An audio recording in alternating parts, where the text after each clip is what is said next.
everybody. Welcome to Front Porch, WBOK 1230 AM. What New Orleans is talking about all day long. I'm your host, Braylon Brian Banks.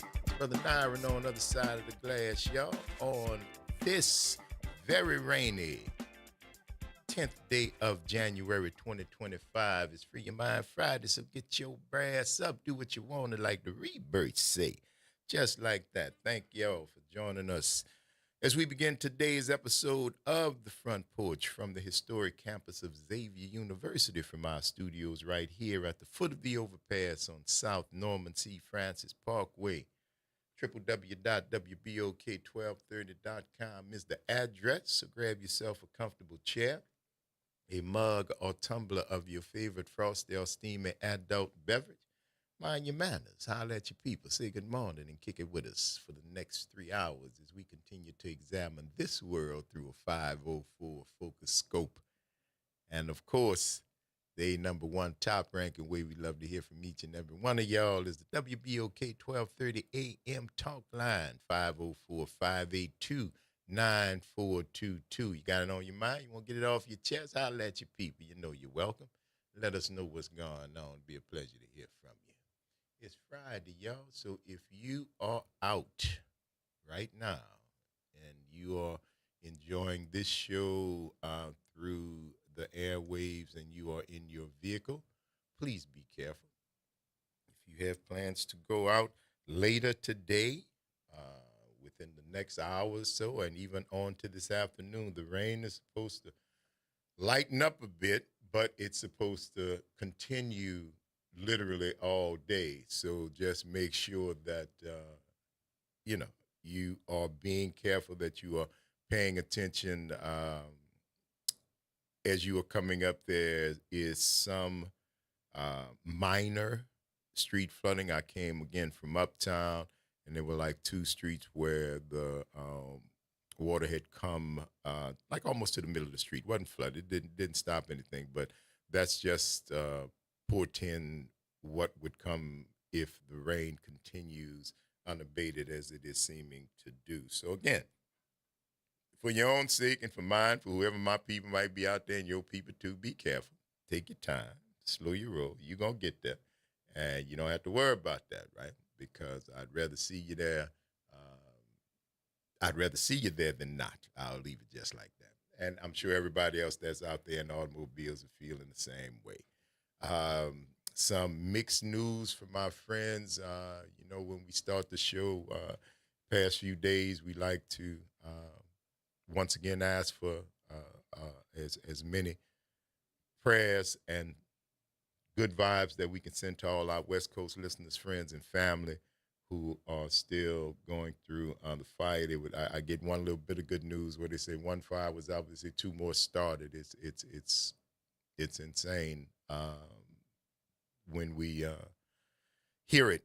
So to our folks out there, all our best to you. And, we admonish all of you to join us in lifting up those folks for having the best of luck and hopefully some rain. Hopefully some rain. I promise you, I hope we get some rain out for our folks on the West Coast. We've got our share this morning right now. And if I could, I sure would bottle it up and send it to y'all, man. But we do what we can and try to make it through. Good morning, Lori. Real, I see you, Wally. Thank y'all for joining us on the Front Porch. Martin, Cam, yes, Lord. Good morning, y'all. It's a good day. It's the weekend. It's supposed to be like this here in New Orleans all weekend. Chilly. The temperature's going to drop again. So when that happens, coupled with the rain, that's hibernation weather for the kid. You know what I'm saying? Unless I've got errands to run or something to do for somebody, cold and rain drives me inside with a quickness. I just, no. I can take one or the other. Y'all been listening long enough to know I'm not a big fan of cold weather. But if it's just cold and you just got to deal with the cold, okay, cool. Let's roll. Let's get it done. But if it's cold and raining, or if it's just raining, I'm good with that. But if it's cold and raining, which is supposed to be this weekend, yeah, hibernation.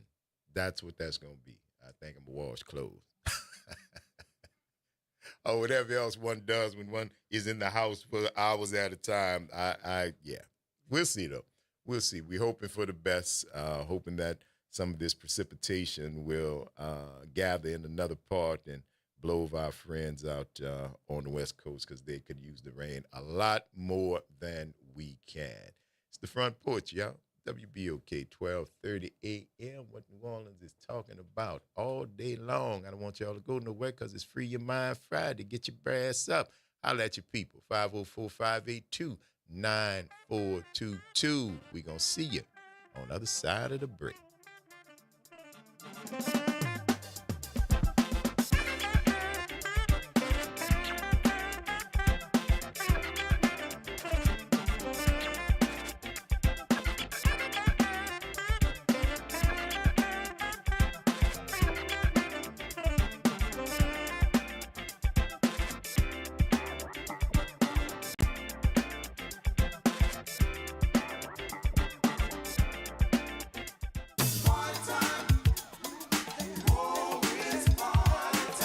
That's right. It's party time each and every Sunday night at 7 p.m. on WBOK.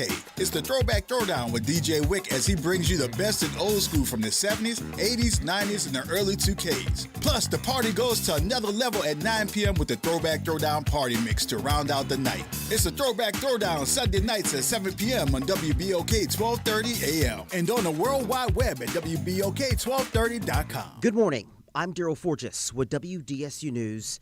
And here's your headlines. Victims of the Bourbon Street attack are suing the city of New Orleans and their contractors. Morris Bart is representing them, saying the deadly attack could have been prevented if bollards had been in place. The lawsuit also claims city officials were warned 8 months before the attack that Bourbon Street security barriers were vulnerable to vehicle attacks, one scenario eerily similar to what actually happened. The city and the companies listed in that suit did not comment on the issue. We're also hearing from the New Orleans Homeland Security Director, Colin Arnold, responding to concerns why he did not attend Wednesday's City Council committee meeting to address security measures in the wake of the New Year's attack. According to the city's website, his office serves as New Orleans' coordinating agency for public safety. But now Arnold says he didn't even know about the meeting. Arnold says he doesn't want to dwell on it because there's still a lot of work to do. And a big legal win for Governor Jeff Landry. The state Supreme Court ruled homeless encampments can be cleared at any time without prior notice after a judge blocked actions before major events like the Taylor Swift concerts and the Super Bowl. The court says encampment clearings are about public safety and health. They go on a step further, using the terrorist attack as a reason to say, quote, there's no absolute constitutional right to imperil public health and safety. Now, it's unclear if and when homeless sweeps will continue. We reached out to the city of New Orleans and are waiting to hear a response on this issue. I'm Daryl Forges, and that's your headlines for WBOK. Have a great weekend. Welcome to Chemical of the Month, a service of the community scientist and Rise St. James. This month, we're focusing on lead, a heavy metal that's dense, soft, and poses serious health risks. In Cancer Alley, lead exposure from industrial emissions or contaminated soil can significantly increase cancer risks and other health problems. Stay informed and protect your health. For more information, visit risestjames.org. The National World War II Museum, located in the Warehouse District of New Orleans. The National World War II Museum tells the story of America's experience in the war that changed the world, why it was fought, how it was won, what it means today. Visit them online at www.nationalww2museum.org for time tickets and safety information. Welcome to Liberty Bank and Trust, where your financial journey transforms communities. Since 1972, our customized banking solutions power your dreams and fuel your community growth. Every dollar you invest with us circles back to empower more people, ensuring opportunities for generations. Join us at Liberty Bank. Together, we empower possibility. Visit libertybank.net to start banking with purpose. Liberty Bank, there's freedom here. Making a difference in the community. WBOK 1230 AM. You're on the Front Porch with WBOK 1230 AM.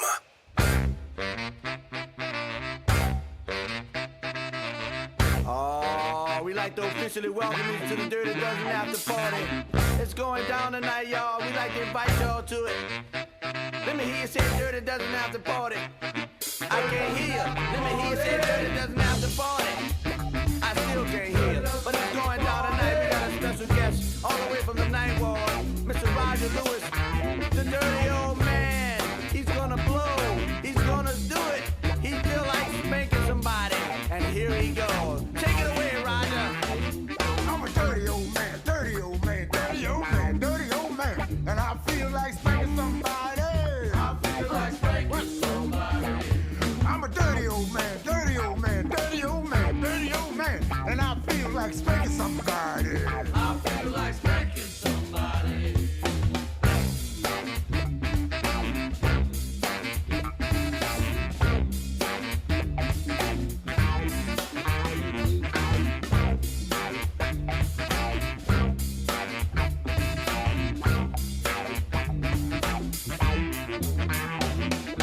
Dirty old man, dirty old man, dirty old man. Dirty old man. I'm a dirty old man, dirty old man, dirty old man. Yes, dirty old man, dirty old man, dirty old man. Dirty old man. I'm a dirty old man, dirty old man, dirty old man. Dirty old man.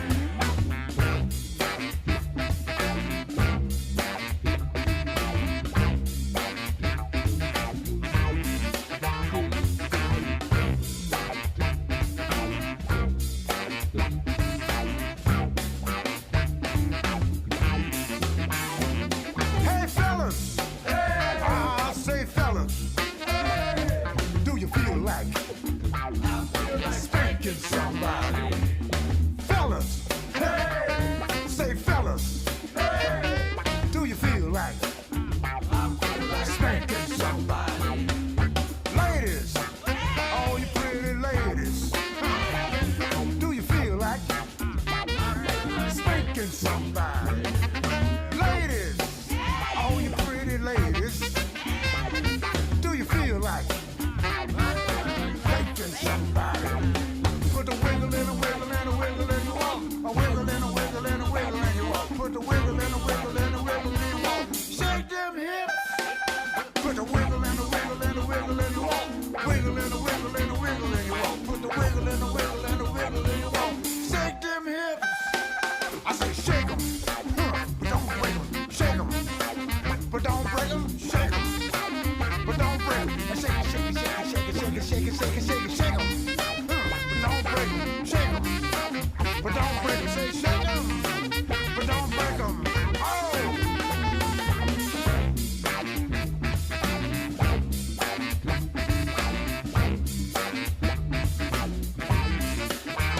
Welcome back, y'all. It's the Front Porch, WBOK 1230 a.m. What New Orleans is talking about. All day long. I'm your host, Braylon Brian Knight. And I'm your host, Kimber White Dupree. Hey, y'all. For the Nine is on the other side of the glass, y'all. Bring it to you right here. I know who that is.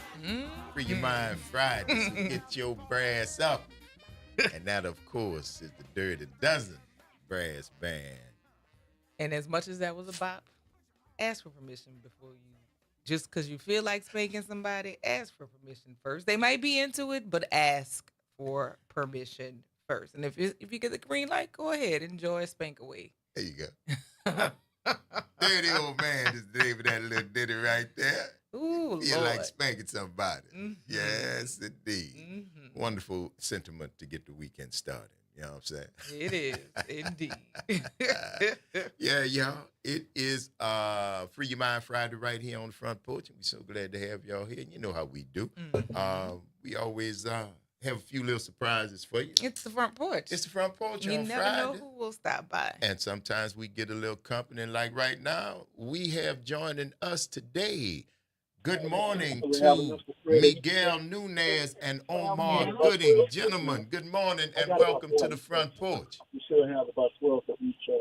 Good morning, everybody. Joanna Man here. What's happening?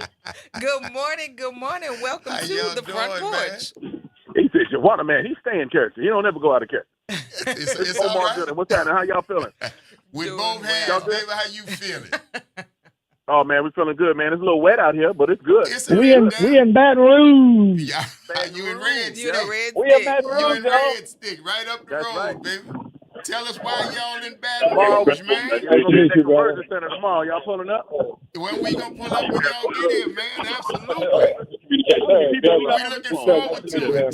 Tell the folks on the Marathon front right here. porch about what y'all doing, man. Yeah, man. So we are doing a comedy show at the 70805 Conversion Center, which is at 5339 Choctaw Drive, just to make it nice and confusing. Right on. Mm-hmm. Yeah. So it's two addresses, but y'all got to pull up. Miguel gonna be the host. I'm gonna be the headliner. We're gonna do it. We got to show y'all this facility, and it's all about His Love is Amazing. It's amazing That we're movement, gonna man. Now you It's guys, amazing movement, my man. it's amazing movement, man. Yeah, because let me tell you what we're doing here. We came here to Please. change lives. We're gonna we have a center, and we're gonna teach acting, writing, producing, directing, camera operating, all the aspects, and then we're gonna place our graduates on films in the entertainment industry in Hollywood. I hear with 50 Cent in the studio. Hey, Okay. That's what we're that doing. is excellent. So what you're going to do, it seems like the center is going to show not just in front of the camera, but all of the career opportunities and income that could be made behind the camera. Absolutely. And we're gonna make sure that these kids are doing the work, because we got a lot of T-shirts to make. So we're gonna put them in the back. We got a whole sweatshop at this facility where these kids are gonna be printing out cotton, shoes, hats, glasses, everything gonna say amazing on it. So make sure y'all pull up. Okay. Y'all should all come to this thing. We're gonna hang out with y'all tonight. This is Saturday. Hey, man, we looking Saturday, forward all to night it. at the Conversion Center. For all your listeners, make sure they know. I know it's two addresses and it gets confusing, so I'm gonna just keep saying it. 70805 Conversion Center at 5339 Choctaw Drive. That's Not to it. be confused, the top two, that's the whole thing. Choctaw Drive 5339 in Baton Choctaw Rouge. Make sure y'all pull up. Right on. In Baton Rouge, Louisiana. What time y'all kicking it He's off? talking to 12 people at the same time while doing a radio interview. Use your thing if you're going to be over there not talking, man. What time y'all Can you hear kicking it off, man? The show going to start at 7 o'clock. Okay. Prompt. I'm going to go on stage probably around 9 o'clock. All right. So we got 2 hours to listen to this. Yeah, y'all might want to get there and hear me. Y'all don't want to hear Omar. Y'all want to hear me. You'll hear him I'm all about Xavier, baby. That's right. Xavier. Yes, Xavier. Yes, we're happy that you are excited Xavier, about Xavier. Xavier. Yes, absolutely. Yeah, Xavier. We are excited that you all are sharing your knowledge in your film industry with people in our community, because there are so many different careers and lives that can be built on not just what's going on in front of the camera, but all of the aspects that are behind the camera as well. And what prompted you all to develop this program to I guess shepherd people through, to show them how to navigate the industry? Yeah, we just tried to do this when I saw this Apostle Scott here. He had started this program. When I saw the facility that he did, and I looked at the crime rate, and I look at what's happening to the young kids, a lot of these kids don't even know they have talent. And we want to change the total trajectory of their futures and their lives and their communities by giving them a career, not just something to do, but an entire career. And that way we can reduce crime, we can reduce recidivism, we can change their lives in the future of these kids by giving them a future. A lot of these kids don't even know that they have talent in these areas. So we're going to take them and we're going to show them they have talent, and we're going to change lives. That's the whole mission of the purpose of the mission. Now, this His Love is Amazing tour featuring you guys that's going to go on tomorrow night at 7 o'clock. Tell me, once that kicks off, will that be the beginning of what you're going to be doing over at the center? Is that to showcase it?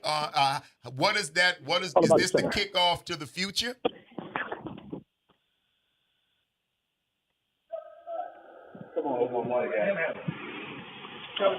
Absolutely. We're grateful for this interview. Got a lot going on. We're visiting Tara High School now. Such a privilege to deal with these kids that we're blessed to come to the Pelicans game. And Omar and Miguel are tied into this thing so deep that they have interviews and appearances. So thank you for having us. Oh, absolutely, man. It sounds like you guys are really very busy. But listen, thanks for taking the time out to come on the Front Porch. All the best with the His Love is Amazing tour. Miguel Nunez and Omar Gooding. Saturday, 7 o'clock p.m. His Love is Amazing comedy show. Be there. All right, Mr. Cole, we're going around to the back. Thank y'all, gentlemen. Well, there you go. There See we that? go. The front porch, man. Yes, we you got that in for never you. know who's going to stop by the front porch. We said, what they got to do? What? Ever. Kimba on the radio. That's what the dude said. I got a call. So they did. Yeah, they did call. So they did. They and called. that was cool, man. And I think he said they were at the high school. Yeah, they were visiting high schools in Baton Rouge. In Baton Rouge. Because I think that is the community from which they're going to pull from in order to work with young people to allow for them to be exposed to careers in this industry. That's a wonderful thing, And there are so many different pieces that go Trust me. into what we actually see on the screen, or even what happens if you are listening to a radio station, a podcast, all of those different things. There are so many different steps and so many different jobs that can be created. And the thing right now is, if you have the skill, there's a need. Providing them with the skills to be ready once the opportunity is open is definitely something that I'm thankful that they are tapping into.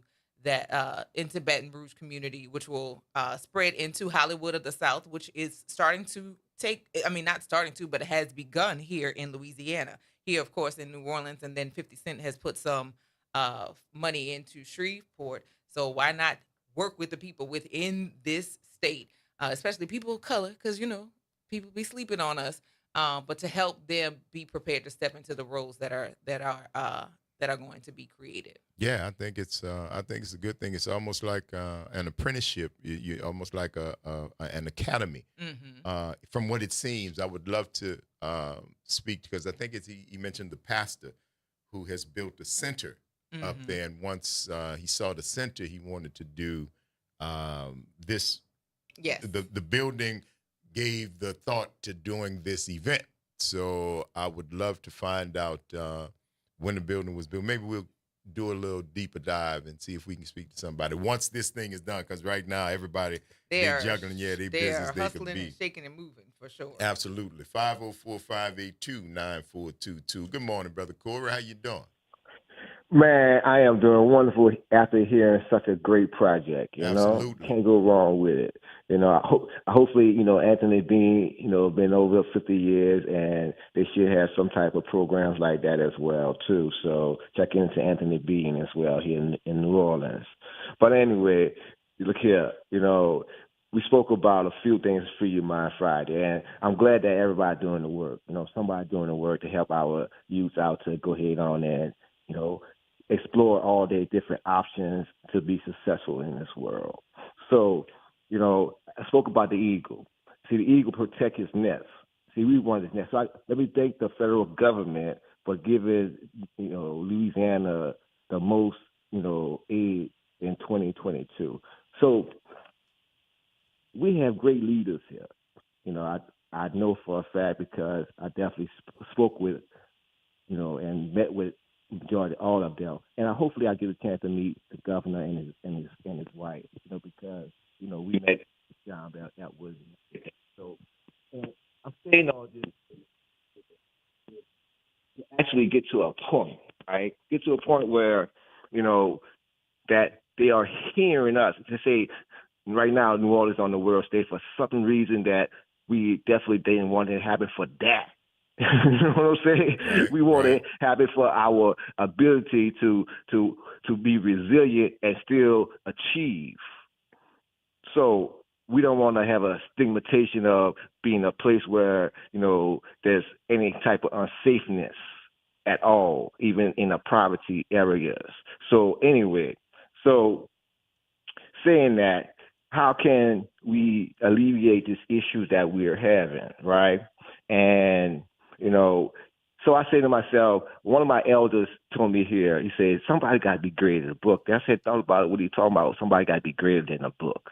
And I said, well, then I thought about, the Gutenberg Bible was before the King James. Maybe he talked about somebody else selling something that going, have revolutionized the way we think. So I started thinking, I said, well, maybe, he said to me, well, we definitely need somebody to bring some wealth here in Louisiana and New Orleans. So I said to myself, okay, he didn't say it directly to me, but he was speaking to me like that in a third person. So it was pretty cool, right?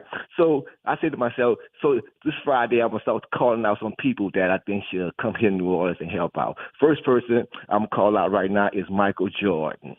And hold on, Michael Jordan. Now he shot a basketball here in Carolina, became famous and stuff like that. I had the opportunity to meet Mike, and we had a chance to, I was in the casino.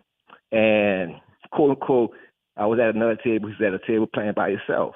So I saw that he was kind of, down on certain things. I went over there. So I didn't say anything. I said, hey, you mind if I join in? He said, yeah, go sit down. So I sat down, put my little $500 on the table, play a little blackjack. So I lost my $500. So Mike said, hey, man, where you going? I said, I'm about to leave. He said, no, man, here. Take these chips right here and sit back down. So I sat back down, kept on playing. 10 minutes later, he said, yo, I got to go. So he left. So the dealer said, do you know, before you sat down here, he was losing like $100,000. And when you sat down here, he won over $300,000. She said, and he only gave you $500. I said, look here, I'm glad Mike just gave me the $500. Yeah, I don't blame him. That was a good lick. Yeah, but I still play. So what I'm saying is, it's time to have all these athletes, all our famous people. Say, for instance, you had a famous person that you met and that you didn't, you had an opinion of them, or you liked them and it changed that opinion of them? Sometimes. Yeah, but if you meet somebody that's got, famous and they're not, if that's what, did they not live up to what you thought they were going to be? Yeah. Right. Yeah. Because I think a lot of people, what you think they're going to be other than people? Hey, exactly. That's what I'm saying. I've seen most of the time you said yourself, what did you think this person was going to be other than a person? Yeah, that's why I appreciate what you said, that if you don't know the truth, why should you make any kind of assumption by anybody, right? Anybody. Right, by anybody, right? So I was saying to myself that, I love, Denzel Washington, but I never met him yet, but hopefully I get a chance. I love, Adam Sandler, but I never met him yet, other actor. And I like Trump. I'm just saying that. I like Trump because of his persona. Now, if I meet him and he do something that I don't like, then I probably won't like him. But right now, I like him. I like Biden. I like President Biden. Until President Biden said to trickle down the economics. And when Alice was talking about the glass half full, I said, well, that's why we want to get somebody like who bring the cup all the way full for us. Peace and love, man. And all thanks right, for my listening. brother. Enjoy your weekend here. And You stay too, safe bro. out there. Yeah. 504-582-9422. Free Mind Friday, y'all. I'll let you people let us know what's going on. Mm-hmm. Now, I tell you, there's some things that really just tick me off. What's that? Out in California, right? Yes. They borrowed a plane called a Super Scooper, right? What the plane does, it flies over the water and it grabs 1,500 gallons of ocean water and flies back and drops it on the flame. It's a firefighting tool, right? It's grounded right now. After working, it's grounded right now. Why? Because somebody flying a drone, a civilian drone, for whatever reason, flew into the plane, and this, $100 drone, $1,000 drone, grounded this $1 million plane because it hit it in the wing and put a hole in the wing. Airplanes depend on aerodynamics, so a hole in the wing kind of throws the whole thing off. That kind of because that's somebody who was thinking about themselves. Period. Oh, I'm gonna get this footage. I'm gonna sell this to CNN, or sell this to BBC, or sell this to whoever, Fox, whatever, and make this money. But now look what you've done. Look what you've done. You have now derailed the plan to provide relief and help to people who Thousands are in of need. people, millions of dollars. And it's on scene. I just, that one really, Grinds your gears. because it's just it's so indicative of a lot of things in society when it's just me, everybody else, everybody. I'm gonna get mine, and that's that whole do you or do you, just you, do you, and you don't think about anything else. Think about anything else, and now those people are suffering, and the suffering has been made worse because of suffer and whatever. And they don't have any idea how long it'll be down because you got to repair. How long it take to, because the thing got. And how long does it take to repair it well? Because if you do it quickly and it does not, it's picking up 1,500 gallons of water every time it drops down. Anything go wrong with the integrity in the I hope pilot they find out who did of the plane is at risk. The people on the ground. The people on the ground, because if it goes down, is at risk. In restrict, now just so you know, the drone was flying in restricted airspace. So the what is it that I want to say? That whole idea about to each his own. When we say that, it breeds behavior like that. Oh, I mean, you do you do what you do. That breeds that behavior.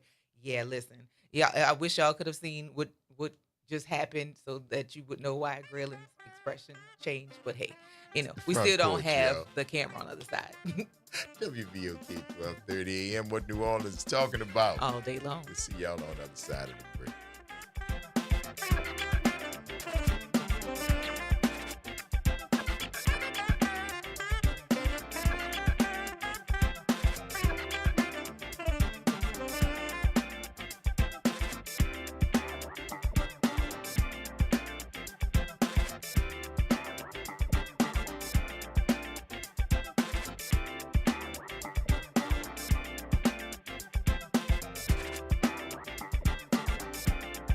This is your news update for WBOK 1230 AM from WDSU. For all your news and weather, watch WDSU News, New Orleans' leader in live, local, late-breaking news. Today at noon and 4 p.m. It's a WDSU First Warning Weather Alert Day. Expect heavy rain this morning that lightens up this afternoon, but still sticks around. We've reached our highs, so temperatures will fall to the 40s and 50s throughout the day, eventually 30s for tonight. It's also windy, gusts up to 45 miles per hour. For the weekend, 40s and dry for Saturday. For the WDSU First Warning Weather Center, I'm Raven Richard. Hey, New Orleans, Tavis Smiley here, inviting you to join me each weekday evening at 7 p.m. right here on WBOK 1230 a.m. for the Tavis Smiley Show. You can expect great guests and getting the answers you need to know. It's the Tavis Smiley Show on our new home in New Orleans, WBOK 1230 a.m. Tavis Smiley. Ranked number 45 on the Heavy 100 list of the 100 most important radio talk show hosts in America. Are you passionate about community safety and police accountability? Tune in to The Monitor's Mic, where we talk about oversight, policing, and you. Hosted by the Office of Independent Police Monitor, we're here to shine a light on policing issues that matter, from real-time policing updates to in-depth interviews. Get the facts and stay informed. We're breaking down complex issues, highlighting community voices, and holding people behind the badge accountable. Join us for an informative hour every Friday at noon on WBOK. Your city, your police, your show. The Monitor's Mic. Flu cases are at critical levels. I'm Dr. Takesha Charles Davis, President and CEO of New Orleans East Hospital. It is so important that our community gets its flu vaccine. Millions of people are hospitalized every year with flu complications, and thousands of those cases result in death. Flu Ready NOLA urges you to protect yourself and your loved ones by getting your flu shot today. Visit a healthcare provider, pharmacy, or hospital to get your shot and be flu ready, NOLA. Visit DePaul's new Algiers Health Center at 2801 General de Gaulle Drive to receive primary and preventive care for both adults and children. Services also include behavioral health, imaging, and on-site pharmacy, vision, Medicaid enrollment assistance, and more. For appointments, visit DePaulCommunityHealthCenters.org or call 504-207-3060. You're on the Front Porch with WBOK 1230 AM. Come on, we gotta do this, like, cause I gotta remember. I might forget. You remember the good old days. I'm serious too. I'm listening for you. We dance and we sing and the music plays in the boomtown. That's it. That's it. Come on.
Welcome back, y'all. It's the Front Porch, WBOK 1230 AM, what New Orleans is talking about. All day long. I'm your host, Graylin Brian Banks. And I'm your host, Kimber White Dupree. Good morning. Brother Naira's on the other side of the glass, y'all. Free your mind Friday. Get your brass up. Come get you some. There's a lot going on. Yes, indeed. Listen. Chase Bank. I wonder if the Vault Bank, you saw this? Most vaults are fireproof, and But waterproof. This a fire. It is. That may be one of the things that's left. Remember, like when people started going to see like the Titanic or seeing other blazes, you could always find the vault still intact. Now outside it may be charred and everything else, but the contents are still fine. So I'm sure the vault that's inside of that wreckage is it's still intact. We were looking at pictures from the Pacific Palisades fire, and there's a Chase Bank facade. You can see what's left of it, but on the inside, it is. You can see the outside when you look through the inside. But yeah, just got us to wondering what happens. Probably safe deposit boxes and all that stuff is gone. All that stuff. Yeah, because I don't think that's in a vault. Yeah, no, that's not in the vault. Wow. I mean, unless it's metal. Unless it's metal, or stone, something. And then depending on how gemstone. Right. Gold will melt. Yeah, but I mean, you can still. That's something that you can still get that. Yeah. It won't be in the same mold that it may have been, but you can still recover that. But anything outside of that, if you had cash in there, it's done. It's done. It's done. Oh, look at this! Right? Wait a minute. People are crazy. People are crazy. Listen. So 2 years ago, I said we were on our race to the bottom, and I feel as if right now we're in the I don't even know if I can say we're in our final stretches of our race to the bottom, but people are really really quick at the knowledge that is chasing them. They are faster. People are faster than the knowledge that is chasing them, and that is a pure display of what we're seeing every single hour. I can't even say day. Every hour that passes, you see something more and more. People keep trying to out stupid each other, and the damage. The damage used to be a consequence that people would feel bad about and then rethink what it was that they did, and maybe I won't do this again. No, it's now a challenge. That wasn't enough destruction. Let's do it again. And you were talking about the drone that has caused damage to the plane. That's another challenge of no, I can top that. Hold my beer. I can do better. So until we get into a space of one, I think we need to bring shame back for sure, but not shame just to embarrass people, but to allow for people to say, like, this is what I did. This did not work out well. I should not do this again. And this should be a lesson of what not to do. Right. But then it's a slippery slope when I even say that, because the self-indignation and righteousness of people who feel like they can determine what should be placed, shame should be shed on versus what shame should not be shed on. We are just we're in our best race to the bottom right now, and I don't even know how to appeal to people's good senses, because I don't know if people even know what good sense is now. Oh, well, they can get it on Amazon if they don't.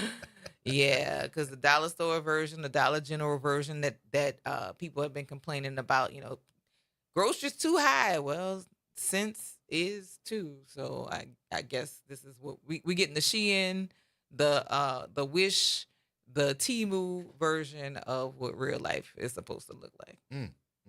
Yeah, it is very ghetto here. It is Earth is very ghetto right now. Earth mad at y'all, man. Earth is getting back. Y'all had a shot when everything got clean for a minute. Mm-hmm. And when everything got clean for a minute. When we were when we were inside, the water started healing itself. You start seeing animals. Animals, clear water. I think they even say the Venice Canal, which they ain't seen that clean and because people were in just stopped. The world did not stop, but people stopped. And since the world has reopened, we have found additional ways to cram more things in a day, because of technology, because of the convenience of technology. We have packed up our days with the ability to do more stupid stuff. Yeah, well, I mean, now more people can see it though. See, because that's what so much stupid stuff is done for other people. And see, it's like which came first, the chicken or the egg. It's did people do stupid stuff, and now do they do more stupid stuff because more people can see it, or just because stupid stuff has evolved into more stupid stuff? Stupid stuff has always been around. Right. You think about all the things that you did as a kid. Yeah, but we did stuff that was not for. See, if we did it was something just dumb, for, it was just because it was dumb, right? It was, and you learn. It was a time filler, right? And we didn't go out purposely looking to do something crazy, like set your chest on fire, eat a spoonful of cinnamon, to see what other people are going to say about it. We really care about what you thought, because who are you? Who your people is?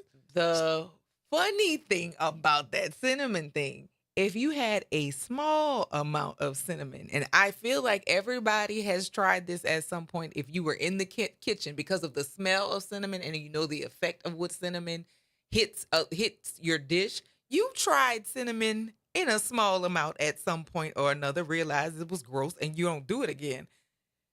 Because people want attention, the challenges become more, not even challenge, the attempts become more extreme, and again, race to the bottom. Yeah. It's the Front Porch, y'all. WBOK 1230 AM. What New Orleans is talking about. All day long. Stick and stay. Y'all don't go nowhere. We're going to take this break, and we're going to see you on the other side of it.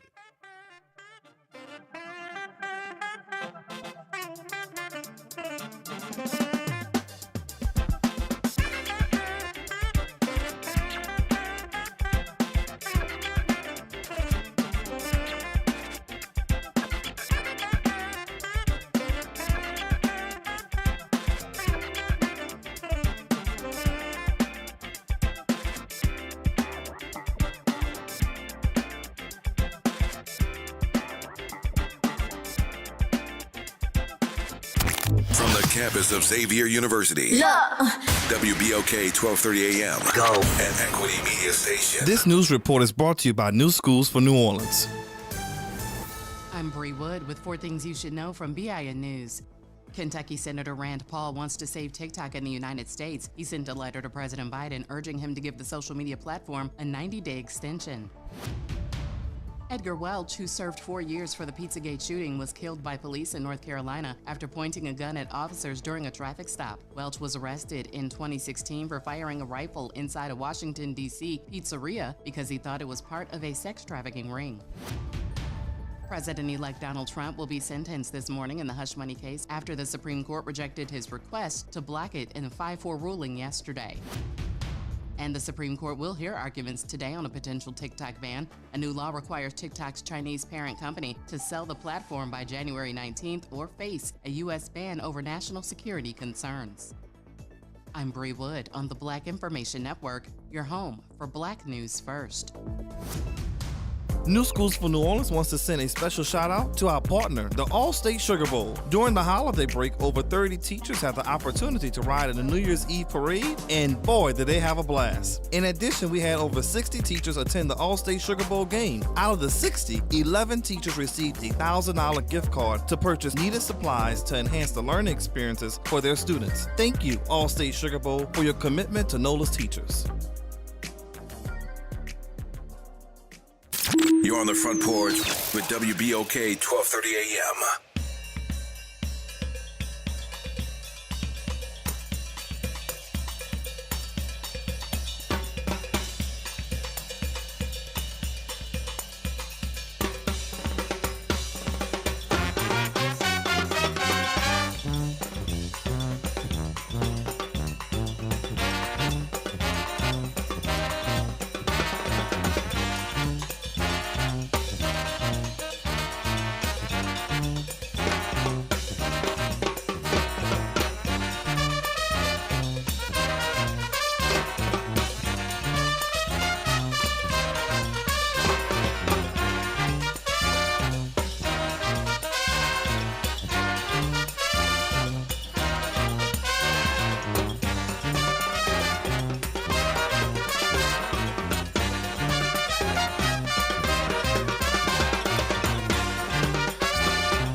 Welcome back, y'all. It's the Front Porch, WBOK 1230 AM. What New Orleans is talking about. All day long. I'm your host, Braylon Brian Banks. And I'm your host, Kimber White Dupree. Good morning. Brother Nyra's on the other side of the glass, y'all. Bringing it to you right here at the top of this second hour. Thank you for sticking with us as we continue our broadcast from the idyllic campus of Xavier University from our studios right here at the foot of the overpass on South Norman C. Francis Parkway. www.wbok1230.com. Give us a call, 504-582-9422. It's Free Your Mind Friday. Let's get your brass up. Let us know what's going on with you. Talking about the world, Camp say they had an evacuation scare last night, but it turned out to be nothing. I hope so, man. I hope it continues to be nothing. It continues to be nothing. For real. Josh said, I hope they can find out who the drone is that and charge them for the damages. That's criminal, cuz. That's what I said. I was like, no, that's jail. Just charge them for the damages, one thing, but you're going to have to pay when you get out because they're going to take everything you got. They should. I'm they sure should. If the drone was capable of broadcasting an image back, that could be traced. So to whatever, if you had it hooked up to your phone, your computer, whatever you were using to get those images when you were flying up there, yeah, if the drone is salvageable, I would figure they'll be able to trace the owner. I hope so. Quite honestly, because that's just stupid. 504-582-9422. Good morning, Elwin. Good morning, Breland. And Green, good morning, Kim. Good morning. And Green Bay is playing Philadelphia. In the playoffs? In the playoffs Sunday. And you had Philly, right? I got Philly. That mean I got Green Bay. I don't really like Green Bay, but that's all right. I'll take him since you got Philly. Okay, who you like out of Indianapolis? Out of Pittsburgh. Indianapolis and Pittsburgh? Is it Indianapolis or is I think it is Indianapolis. Yeah. Who you like? Who me? I like the Steelers. That's my brother's team. That used to be my brother's team. All right. Well, I'll take the other team. He always going against me. Yeah. I mean, what sense it making we both pulling for the same team? I don't really care one way or another, cuz, just so you know. But, it wouldn't make no sense for both us to be pulling on for the same people, huh? No, but, ain't no fun in that. It's nice to have our brains tied in together. What happened? It'd be nice to tie our brains in together. And then what I'm going to do? I know it'd be nice for you, but what about me? Well, it would be nice for you, too. Oh, I don't know. First you got to define nice. What you mean when you say it's going to be nice? What do that mean, mister? What do that mean? That would sound good because, see, that way we both can think together. Yeah, but we already thinking together. We thinking together right now. You thinking and I'm thinking, and we doing it at the same time. So we thinking together. Okay. There you go. So we don't need to change nothing. I think it's gonna work out. I think it's gonna work out either way it go. I can tell. Think Green Bay gonna lose, and I think Indianapolis. Can't say what Indianapolis gonna do because you don't know. You know about the other one? Pittsburgh. Yeah. I don't know what they're gonna do either, but I'm picking them for. Let me see. I'm picking them because they're my brother's team. They used to be my brother's team. All right. So it's a sentimental thing. Yeah, it's a sentimental thing. All right. So what do you think about Trump, man? Trump trying to they're not gonna let him. They're gonna. I don't think they're gonna let him escape this time. He already escaped. Yeah. Yeah. He got sentenced. He is a convicted sentence felon, but the sentence is nothing. Right. The sentence is don't worry about it. That's what the sentence is. That is so infuriating. Wow. That is infuriating. That's what the sentence is. So yeah, no, it's done because it's been adjudicated, and he will be the first president ever who's a felon, who is not just a felon, convicted and sentenced. Because now you didn't do no time, but that's your sentence. You still get sentenced even if your sentence is no time. Right. You understand? So no, right. he is going down in history as that for whatever that's worth. So What I'm saying is all this conviction and stuff. He shouldn't even be president. Too late. The people wanted him. Let me say this: the people who voted, the majority of them voted for them, and those who didn't, they were okay with him being it. Unless you completely went to the polls and voted opposite, meaning you voted not throwaway vote, not independent vote. You voted for him to go in if you did not make a definitive counter vote for what he did. Well, I didn't vote for him, so I don't care. I mean, I do care, but in a way, but I kind of gotten away from politics because to me, politics ain't nothing but a joke. They're gonna, they're gonna do what they want anyway, and the votes do count, but when you really look at it, it's up to the people to put him in there and keep him out. So they, it's 6 one way, half a dozen another with me. I mean, I don't really care about politics anymore. All right, Politics care about you. You remember you brought that up. Yeah, I know I brought it up, but I'm saying, with all the stuff that's going on in politics and, this one doing that, that one doing this, and, with all the stuff that's going on, it really doesn't matter what they do. I mean, it doesn't matter what they do. They're going to do it anyway. Yeah. Don't think like that, bro. I mean, you got to think like that now. I mean, All look what right. they got in there. You be all right, bro. I don't think whatever happened to that dude is going to affect your life one way or another. Mm-hmm. Oh, no. Yeah, It's not gonna affect me. No, it ain't going to affect me one way or the other. But the thing is, we got a clown in office. And he may be ready to put on his suit. Well, listen, the folks who bought tickets to the circus are going to be the ones who are going to see exactly what they paid for. Mm-hmm. Just chill, man. You're going to be all right. Just chill. Now, what about the Saints? Their season is over. Done. No, but they're looking at coaches.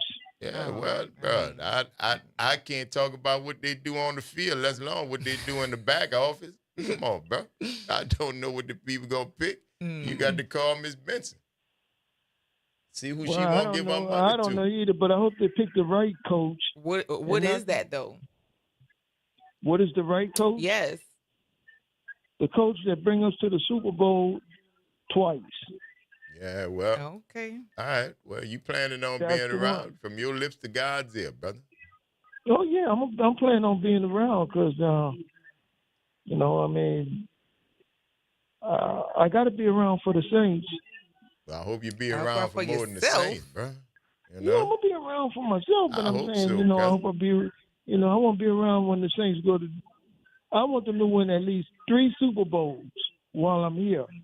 Oh, all right then. Well, after 3, I think the lights can go out. You'll be all right after 3 is what you said? Your limit or your max 3. that you need is 3? Well, I mean, I want 3, but it may be more than that I may be around 4. You follow me? But I would settle for 3 because 3 is better than 1. Well, 1 is better than none. What are you talking about? 1 is better than none. You wait. How many years we waited to get that 1? Right. You remember what year? What year were the Saints in when we won that Super Bowl?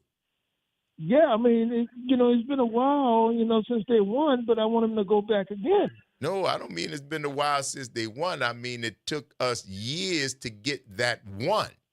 Yeah, it took us years to get that 1, and everybody else got more than 1. So I don't know, cuz you won't stay around till they get 5 and 6.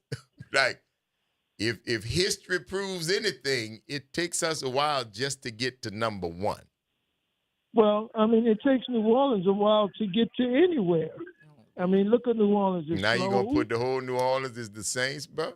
How you gonna Th- do You know, that? this is I a mean, lot the of city stuff itself. he's I adding. mean, the Yeah. city itself is slow. It's behind in time. You know, and we need to catch up. All right. Well, what you doing to help us catch up? I was voting, Well, there you go. That's all you could do. voting and hoping. I don't know, Elwin. Well, you keep voting and hoping, baby. I like the idea that There's you gotta plan be on some being. Look, Coleman action. said you plan on living a long time. Especially for 3. For 3? Yes, indeed. All right, my brother. Yeah, Listen, three enjoy more, your three weekend, more, man. That'll be it for me. I'm sure it will. It'll be it for you and a whole lot of people. It was it for me when they got one. I'm square. I was at Tulane Stadium, boy. I was in the stadium. I would listen. We got one. They still got teams, ain't got none. Barry Sanders, one of the best backs to ever play the game, never played in the Super Bowl. Ever. Never. But never, we know, not And once. we know his Browns, name. the Cleveland Browns. Plenty I say, bro. The Saints they never been was there the either. champion. The Saints was the champion. I was at the game. Me and my brother's birthday. I brought my brother to the game for his birthday. Okay. And we flew down to Miami, saw the game. The Saints won, and we was at the first Saints game in Tulane Stadium. So it was full circle. That's amazing. So if they don't win another one, I'm good, cuz. Well, I just wanted to win at least 3 more.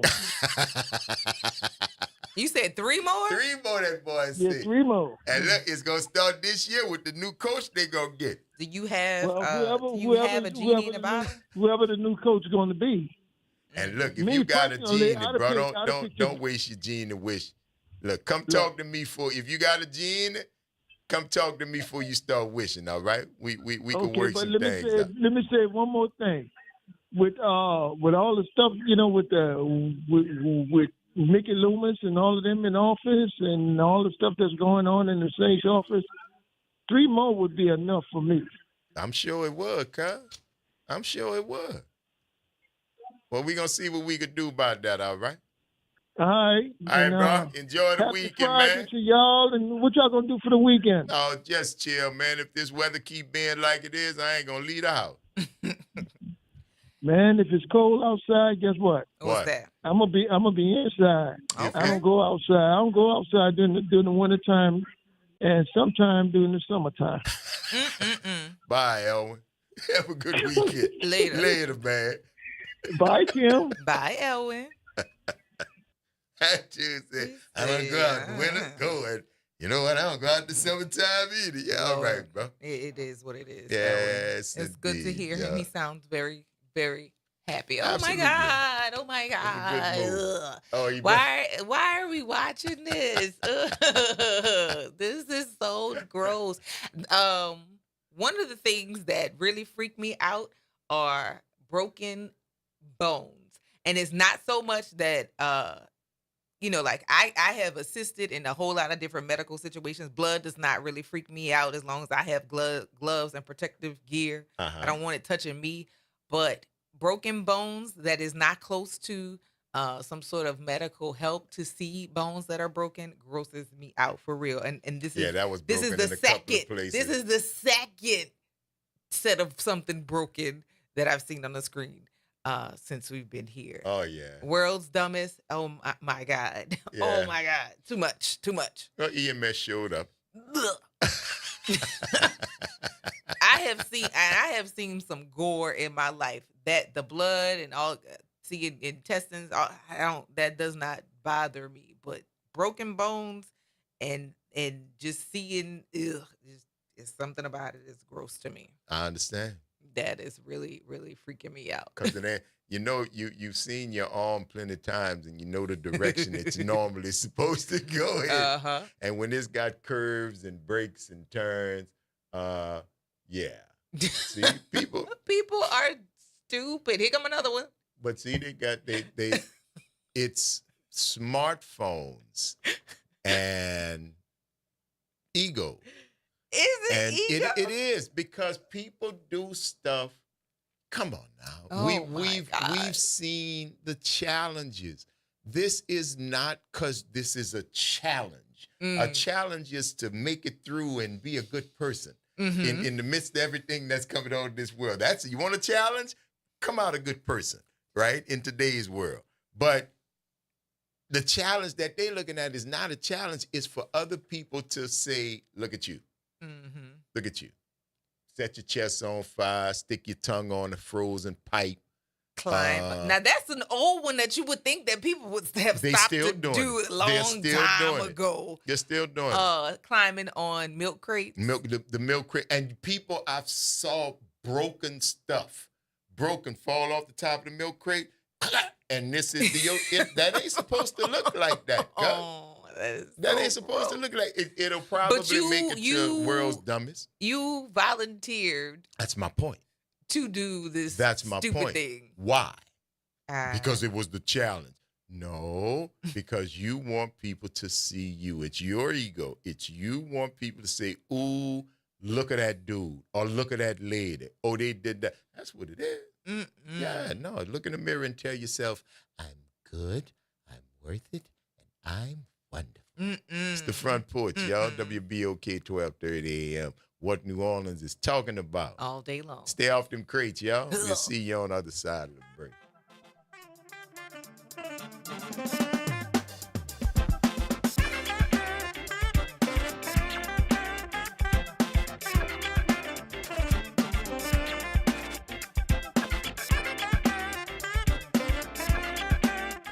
Find us online. Did you know that you can now listen to your favorite show whenever you want? How? Just go to www.wbok1230.com. Click on the Talk tab and select your favorite show. There you'll see your favorite host and the show from each day. And be sure to follow us on Facebook at WBOK1230AM, Instagram at WBOK.1230, and TikTok at WBOK1230AM. Good morning. I'm Daryl Forges with WDSU News, and here's your headlines. Victims of the Bourbon Street attack are suing the city of New Orleans and their contractors. Morris Bart is representing them, saying the deadly attack could have been prevented if bollards had been in place. The lawsuit also claims city officials were warned 8 months before the attack that Bourbon Street security barriers were vulnerable to vehicle attacks, one scenario eerily similar to what actually happened. The city and the companies listed in that suit did not comment on the issue. We're also hearing from the New Orleans Homeland Security Director, Colin Arnold, responding to concerns why he did not attend Wednesday's City Council committee meeting to address security measures in the wake of the New Year's attack. According to the city's website, his office serves as New Orleans' coordinating agency for public safety. But now Arnold says he didn't even know about the meeting. Arnold says he doesn't want to dwell on it because there's still a lot of work to do. And a big legal win for Governor Jeff Landry. The state Supreme Court ruled homeless encampments can be cleared at any time without prior notice after a judge blocked actions before major events like the Taylor Swift concerts and the Super Bowl. The court says encampment clearings are about public safety and health. They go on a step further, using the terrorist attack as a reason to say, quote, there's no absolute constitutional right to imperil public health and safety. Now, it's unclear if and when homeless sweeps will continue. We reached out to the city of New Orleans and are waiting to hear a response on this issue. I'm Daryl Forges, and that's your headlines for WBOK. Have a great weekend. The New Orleans Jazz and Heritage Foundation is the nonprofit organization that owns the New Orleans Jazz and Heritage Festival, presented by Shell. With the funds generated from Jazz Fest, the foundation invests in Louisiana communities through economic development, cultural enrichment, and free educational programs. To learn more about the New Orleans Jazz and Heritage Foundation, please visit us at www.jazzandheritage.org. Are you passionate about community safety and police accountability? Tune in to The Monitor's Mic, where we talk about oversight, policing, and you. Hosted by the Office of Independent Police Monitor, we're here to shine a light on policing issues that matter, from real-time policing updates to in-depth interviews. Get the facts and stay informed. We're breaking down complex issues, highlighting community voices, and holding people behind the badge accountable. Join us for an informative hour every Friday at noon on WBOK. Your city, your police, your show. The Monitor's Mic. Tune in every Wednesday at 12 noon to What's Growing New Orleans, hosted by Angel Vanderpool. What's Growing New Orleans is a weekly conversation about developing and growing Black businesses throughout the region. Brought to you by the New Orleans Regional Black Chamber of Commerce. Hello, I'm Gary Clark. Please tune in to Dr. Clark 101, The Living Classroom, which is broadcasted weekly every Wednesday at 12:30 p.m. on WBOK 1230 a.m. on your dial. And as always, it's been a pleasure. New Schools for New Orleans would like to wish all of our educators, students, and families a happy new year. Remember, this is an opportunity for a fresh start with your goals. As always, be sure to tune in for Talk That, NOLA Education, every Monday at 12:30 p.m. on 1230 a.m. 65 or older? Don't let flu, COVID, or RSV surprise you with a serious illness. Vaccines help keep your winter surprises the good kind. Surprise! Risk less, do more. Get started at vaccines.gov. Paid for by the U.S. Department of Health and Human Services. Making a difference in the community. WBOK 1230 AM. You're on the front porch with WBOK 1230 AM.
All day long. I'm your host, Braylon Brian Bank. And I'm your host, Kimber White Dupree. Good morning. From Nyron on the other side of the glass, yo. Bringing it to you right here as we do on this Free Your Mind Friday. Mm-hmm. Got it on your mind. You want to get it off your chest. Holler at your people. But first, get your brass up and get yourself some. Yes, indeed. Good music to get you moving, baby. That was good.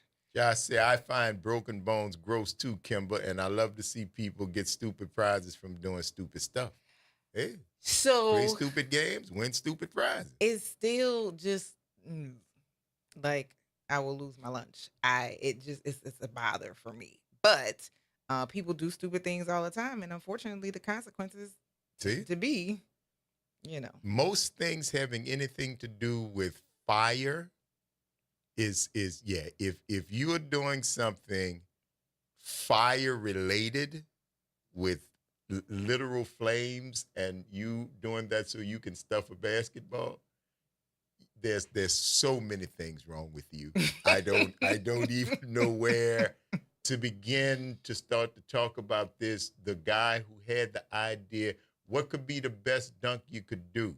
Maybe if you came out of a filthy trash can with the top closed and I poured gasoline on the ground and set it on fire, and then when you jump out, you stuff the ball. Yo, Yeah, okay. Mm. All right. That's pretty specific. Let's give it a shot. People just are crazy. Well, you know. People That's are why- crazy, and I'm at this point exhausted. Well, I've been exhausted with people, but I'm really, really exhausted with people at this time. Look at this dude. There's a guy who has decided to invert himself or do a handstand near a near a fireplace, and nobody told him he had to do this. No. And the outcome of, I think he's trying to hang, what is that called? by his The feet. mantle? He's trying to hang by his feet on the mantle. That thing is going to give way, and he's going to hit his head on the bricks below that mantle, close to the fireplace. And yeah, there we go. I was right. There you go. I saw that happening. I don't Well, know it how he didn't see that. The mantle happen. did not give way. His strength. His feet slipped. His strength gave. He could no longer do it. Not to the guy's credit, he did it. He did it. He inverted himself, put the tops of his feet on the ledge, and hung upside down for approximately 3 seconds. Yeah. For approximately 3 seconds. And this is the craziest thing. He barely had any hair in the front of his head.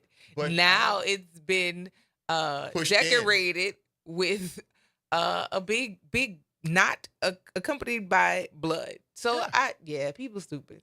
And you see, I would have thought that if you inverted yourself over the fireplace, which the hearth is stone. It's a fireplace. The hearth because is it has made to of be something stone. that is going to That's resist not going to burn. the flame. Come on now. The hearth is made of stone. Okay, you say this ledge up here, this it's strong enough to hold you inverted upside down. Okay, great. I'm with you with that. Great idea. What about a pillow, cousin? No. And see, that's my whole point. No. See, what about a pillow? What about a towel? Just folded up a towel. Because any little bit of cushion in between the top of your head and these bricks would be better than the top of your head hitting these bricks. Not as funny. Not as funny.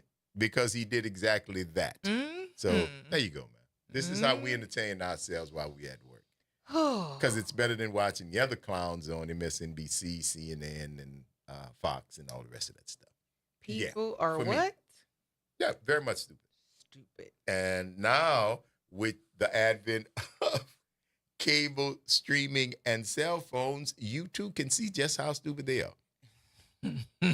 People, they cannot wait. You can see how many stupid people are out because we already knew people were stupid, but now you can see how many more Because they people want are to. stupid. They want to. And they are more than willing to show you how stupid they are. Was that Letterman that I think might have started this whole trend? Well, I'm not going to say started. He picked up on it, but I remember he did a segment during his show called Stupid Human Tricks. And people used to do it. And that, I think, morphed into more people doing stupid stuff in cell phones. And now you got whole networks dedicated to slips, falls, hitting.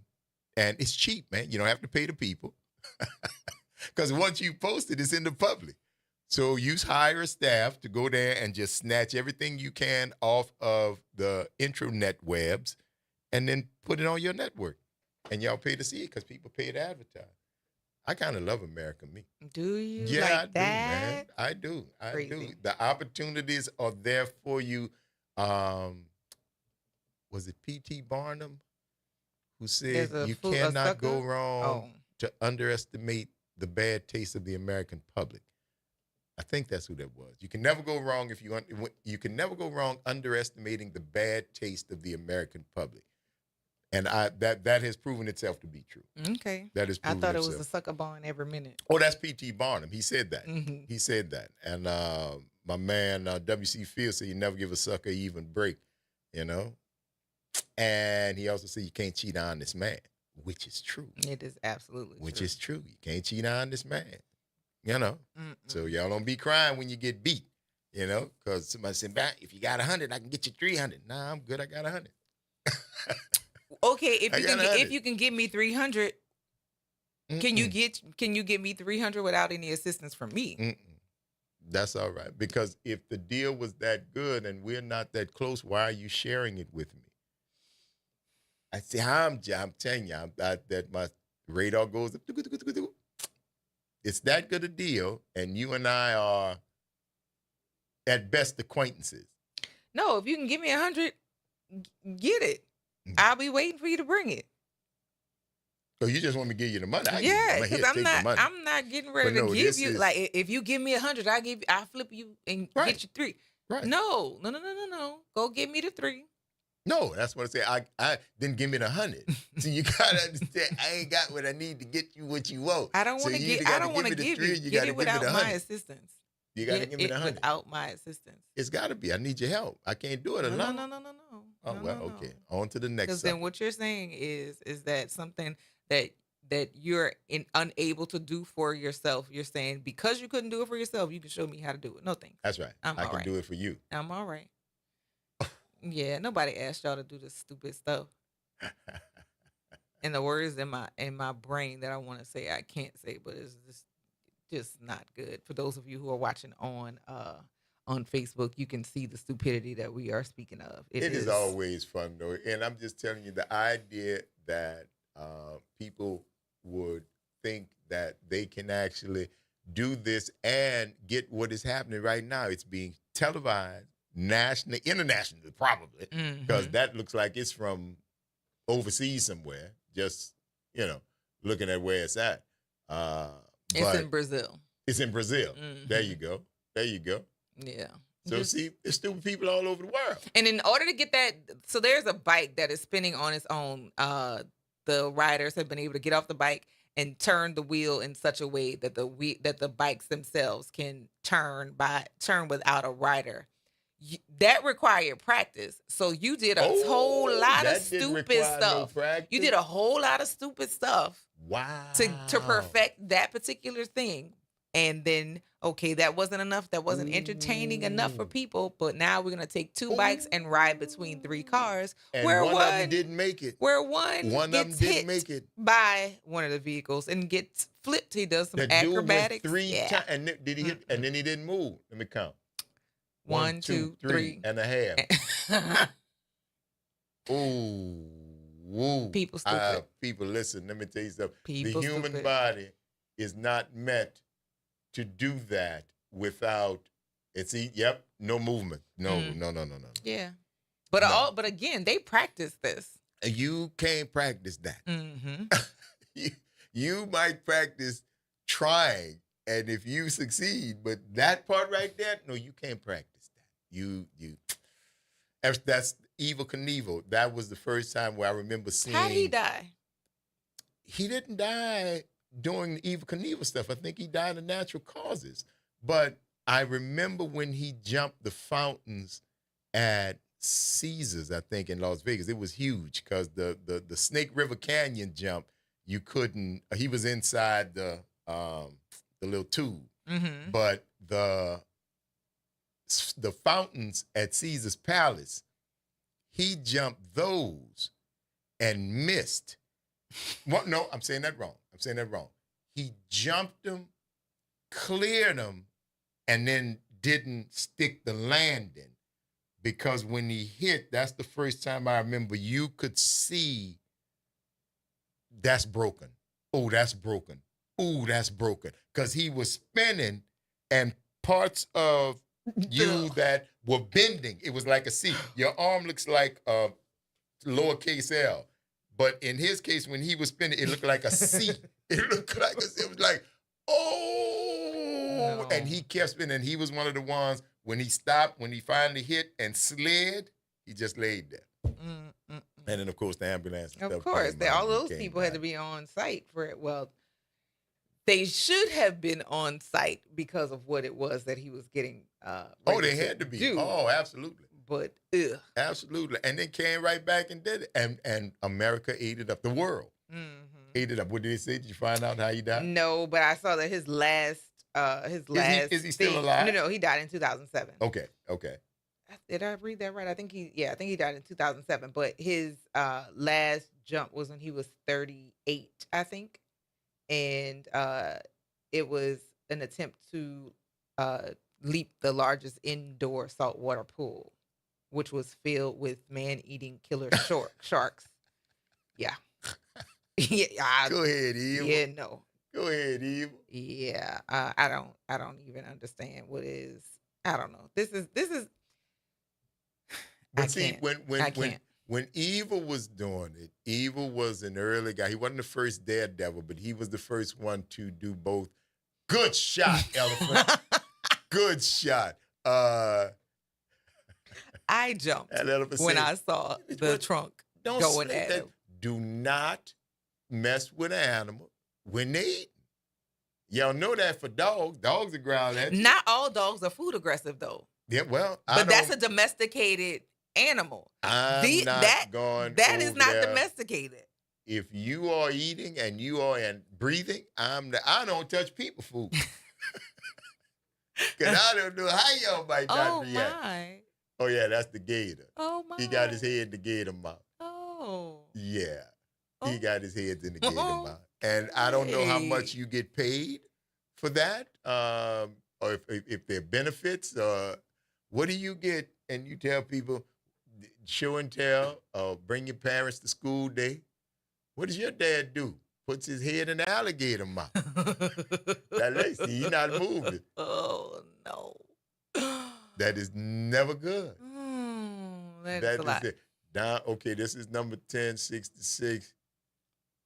See, and this is, I don't mind riding a bike, but that doesn't look like areas where bikes supposed to be. No, there's a path. But that's not a bike path. That's just the side of the mountain. They've created a path. So obviously that's a thing. Yeah, well, we'll see. Oh, Lord, have mercy. We'll see. People are. And all it takes is one false, wrong move, and that's what you get. We're not trying to push past each other to see how great we can be. We are wrestling to be our worst versions of ourselves. Because right that's what gets likes. Huh. Yeah, that's what gets likes. Coleman said he was famous for crashing. He was. I remember at one time there was a body broken bone count, and I think it was over 130, something like that. That bones that, I don't know how many bones you got in the human body. 206. Then you 130 of them, 2/3 of them. That's 2/3 of them. Let me make sure I said that right. I think it is 206. All right, then check and see how many bones Evel Knievel broke. That is a lot. Let me tell you something. Yep, 206 bones, 206, not including teeth. Evel Knievel break during the course of his career. If I remember right, I remember him the interview or something, and I think he said it was like 130 over the course of his career. 433 that bones. Must have been an early interview. Yeah, 400 over 433 bones he had broken throughout his career. That means he's broken some stuff twice. No. 3 times. Or no, thank you. Broken. No, thank you. All for your entertainment. There you go. No, thank you. All for your enjoyment. I like y'all. I do. Not like that. Not like that. Maybe a hangnail or some mild discomfort. A hangnail? Maybe. Maybe. I'd go through for y'all. But breaking 400 over 400, breaking, that's every bone in your body at least twice. Plus. What was it, 206? I don't yes, 206. And that's and 433. That's 2 times plus. Plus. Plus. No, baby. No. But, and anytime you break something, when it heals, it doesn't go back to healing. It doesn't heal the way that it was. Never as good as the first and time. It fortifies, which means if you break it again, it's got to be more painful. I've never broken anything in my life, thank God. But to know that something is going to fortify and get stronger, because that's how the body is designed. When it fuses, it's going to fuse a lot more solid than it was before. So if you break that again, oh Mhm. my, why? Cause y'all love me, and the fact that even though he transitioned in 07, that's when he died. I think I it was think 07. yeah. It is now 2024, and we're still talking about it. I'm still talking about it, and people still recognize as soon as you say his name. So did he? Yeah, November 30th, 2007. He died at 2007, 69. 69 years old. Now he still is. You say Evel Knievel, people still People know recognize who the that name. is. Yeah. People still, and his name is synonymous with Taking risks. risk taking. Extreme risks. He would have been the first X Games guy. He would have done, yeah. He would have been, and because all of that, when people saw Evel Knievel, the next people said, I want to do it. I remember his son Robbie. He didn't do as good as his daddy though. Uh-oh. Yeah, Robbie Knievel. Yeah, he tried to. It's like Oh, he gone too. He died he died in 23. Marvin Frazier's son.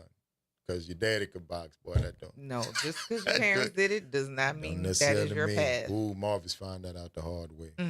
Yes, indeed. That is gross.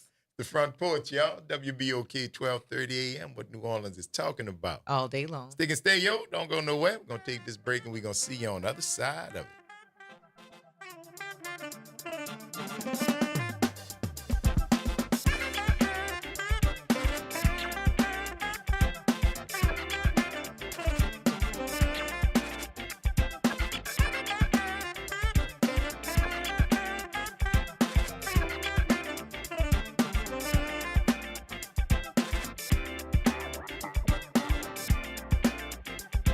This is your news update for WBOK 1230 AM from WDSU. For all your news and weather, watch WDSU News, New Orleans' leader in live, local, late-breaking news. Today at noon and 4 p.m. It's a WDSU first warning weather alert day. Expect heavy rain this morning that lightens up this afternoon, but still sticks around. We've reached our highs, so temperatures will fall to the 40s and 50s throughout the day, eventually 30s for tonight. It's also windy, gusts up to 45 miles per hour. For the weekend, 40s and dry for Saturday. For the WDSU first warning weather center, I'm Raven Richard. Trying to grow your business or increase traffic to your location? We can help. WBOK 1230 AM has a number of solutions that will meet your individual needs. Give one of our consultants a call today at 504-582-9420 or email us at info@wbok1230.com. And remember, an investment with WBOK is an investment in our community. Call today. Oh no, stomach issues again? Stomach issues? Who are you? Your pancreas. I could be the real reason for your diarrhea, gas, bloating, stomach pain, or loose oily stools. I thought it was my stomach. People often do, but any of these symptoms could mean having a condition called exocrine pancreatic insufficiency, or EPI. With EPI, the pancreas doesn't release enough enzymes to break down food, but EPI is manageable. Use the symptom checker on identifyepi.com and speak with your doctor. That's identifyepi.com. Sponsored by AbbVie. This is wellness advocate and host of Change Your Water, Change Your Mind, Pastor David Patan. Every week, I'm educating you on how to be healthier by making simple changes to your diet. So join me every Saturday at 1 p.m. and let's get better together. Only on WBOK 1230. What New Orleans is talking about. WBOK and LCMC Health are proud to present Keeping You Well Cafe. 60 minutes with LCMC Health, where the doctors speak directly to the people of New Orleans. LCMC Health is committed to improving the quality of care here in New Orleans, the Gulf South, and beyond. The Keeping You Well Cafe is another way for LCMC Health to engage with the community. At the Keeping You Well Cafe, LCMC Health joins WBOK and local businesses to answer your questions about wellness and health. Hello, I'm Gary Clark. Please tune in to Dr. Clark 101, The Living Classroom, which is broadcasted weekly every Wednesday at 12:30 p.m. on WBOK 1230 AM on your dial. And as always, it's been a pleasure. New Schools for New Orleans wants to send a huge congratulations to all of our educators, students, and families of New Orleans for their continuous academic growth. School performance scores have been released from the state. For the first time in many years, there are no failing schools in New Orleans Public Schools. As a district, our performance increased by 4 points. In addition, Orleans Parish now exceeds pre-COVID school performance score for all students by 6.2 points. When you see a teacher, school leader, or student, be sure to show them some love. New Schools for New Orleans wants to send a special shout out to our partner, the All-State Sugar Bowl. During the holiday break, over 30 teachers had the opportunity to ride in the New Year's Eve parade, and boy, did they have a blast. In addition, we had over 60 teachers attend the All-State Sugar Bowl game. Out of the 60, 11 teachers received a $1,000 gift card to purchase needed supplies to enhance the learning experiences for their students. Thank you, All-State Sugar Bowl, for your commitment to NOLA's teachers. Well, look who it is. We all love a surprise, but not if it's flu or COVID. If you're 65 or older, vaccines are your best defense against severe flu and COVID this fall and winter. Getting both vaccines helps protect you from severe illness and also cuts your hospitalization risk in half. This season, protect yourself. Surprise! So the surprises you get are the good ones. Risk less, do more.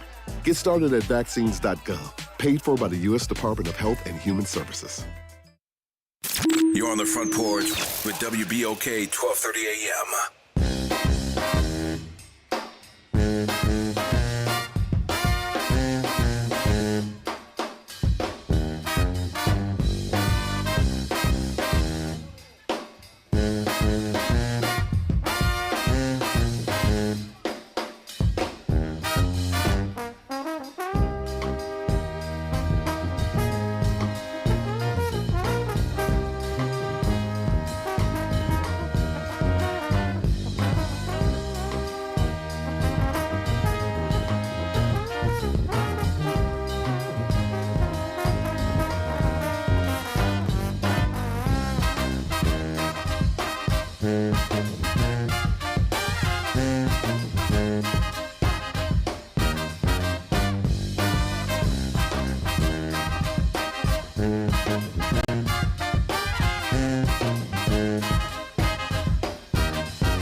back, y'all. It's the Front Porch, WBOK 1230 AM. What you want to talking about? All day long. I'm your host, Grill and Brian Banks. I'm your host, Kimberly Free. Hey, Myron on the other side of the glass.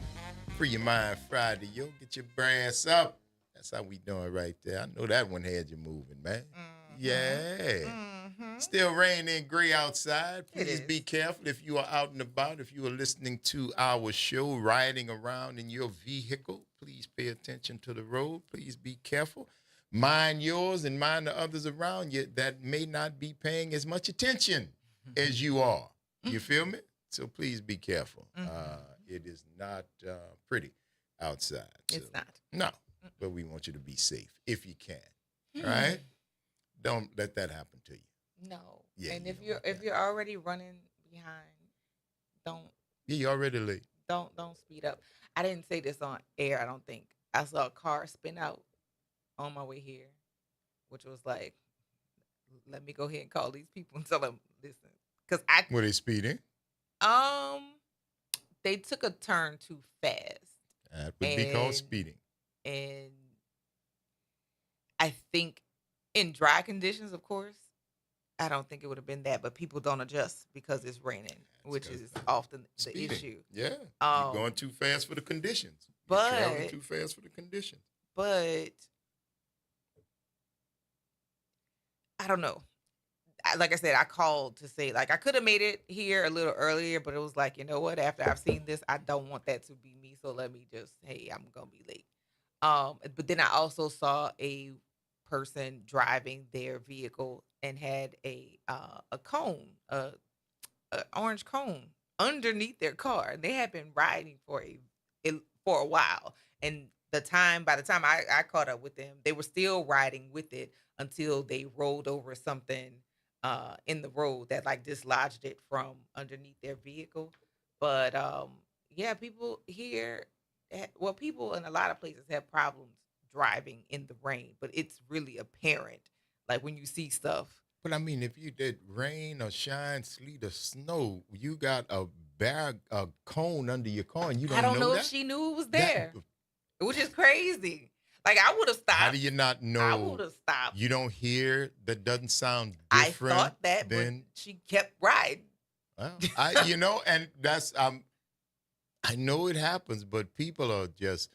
You remember that lady who hit the guy and drove into the garage, closed the door behind him, and let him die? So because she was scared to go to the. No. You don't remember that story? No. Man, this lady was she was hit and run. She hit the dude, and he was impaled on her.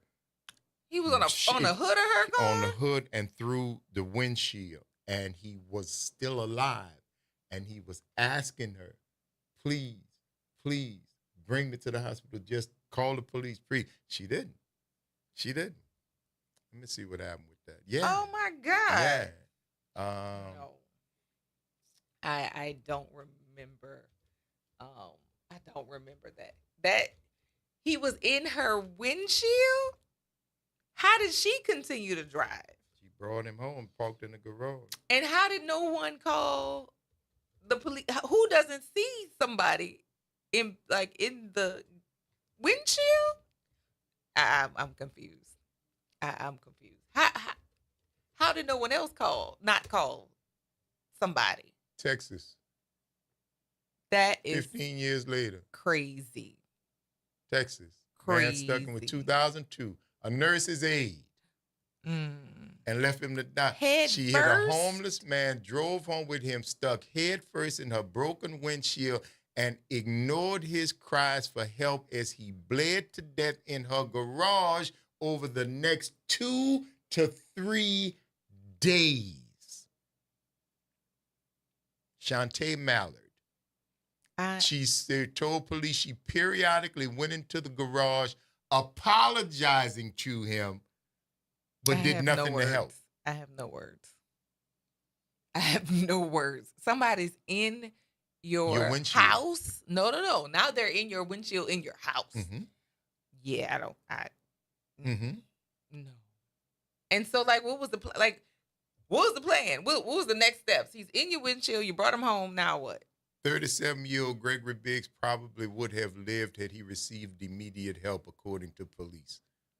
When the man finally died, Mallard and her friends put the stranger's body in the trunk of another car and dumped it in the park.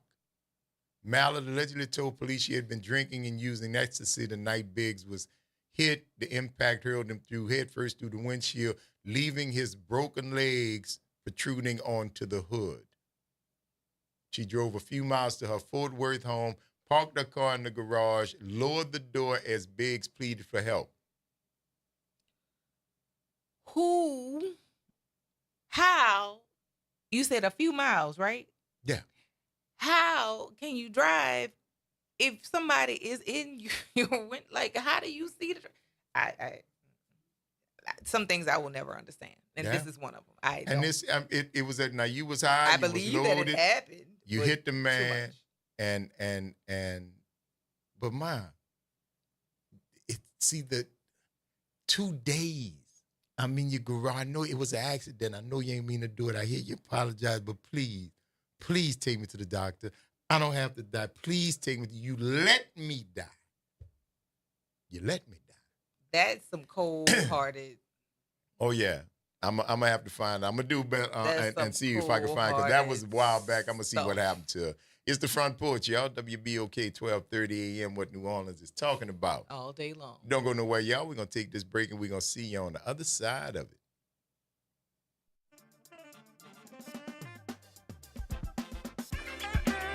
Oh, black girl.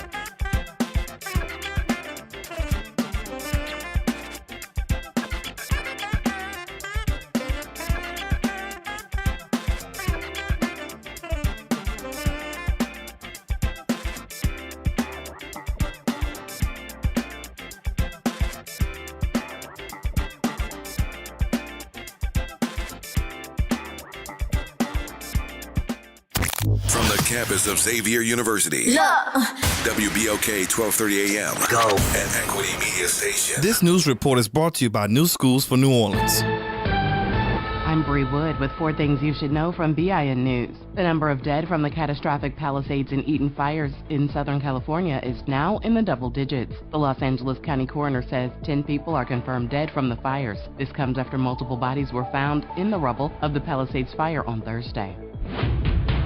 The Los Angeles County Sheriff's Department says an overnight curfew will be going into effect in the Palisades and Eaton fire evacuation zones from 6 p.m. until 6 a.m. This comes after the arrest of at least 20 suspected looters.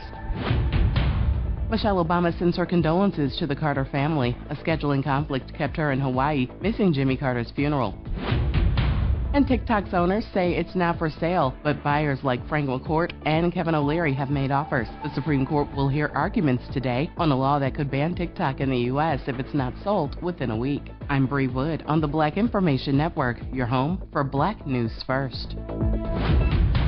New Schools for New Orleans wants to send a special shout out to our partner, the All-State Sugar Bowl. During the holiday break, over 30 teachers had the opportunity to ride in the New Year's Eve parade, and boy, did they have a blast. In addition, we had over 60 teachers attend the All-State Sugar Bowl game. Out of the 60, 11 teachers received a $1,000 gift card to purchase needed supplies to enhance the learning experiences for their students. Thank you, All-State Sugar Bowl, for your commitment to NOLA's teachers.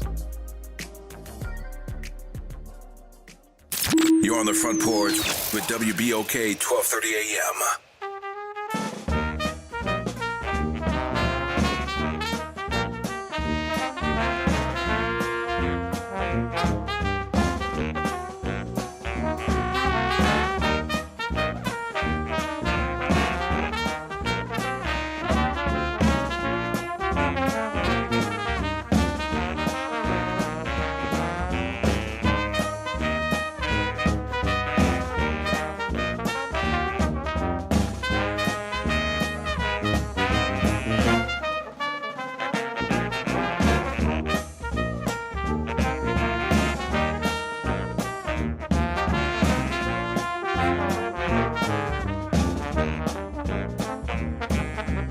I know a place to go where there's never ice or snow. Why don't you go down to New Orleans? You can ride in an old streetcar, celebrate the Mardi Gras. Why don't you go down to New Orleans? We'll eat red beans and rice most any night. Hot flowering, the bouquet, night and day. You might even see that carnival queen. Listen to Dixieland, played by a real jazz band. Why don't you go down to New Orleans?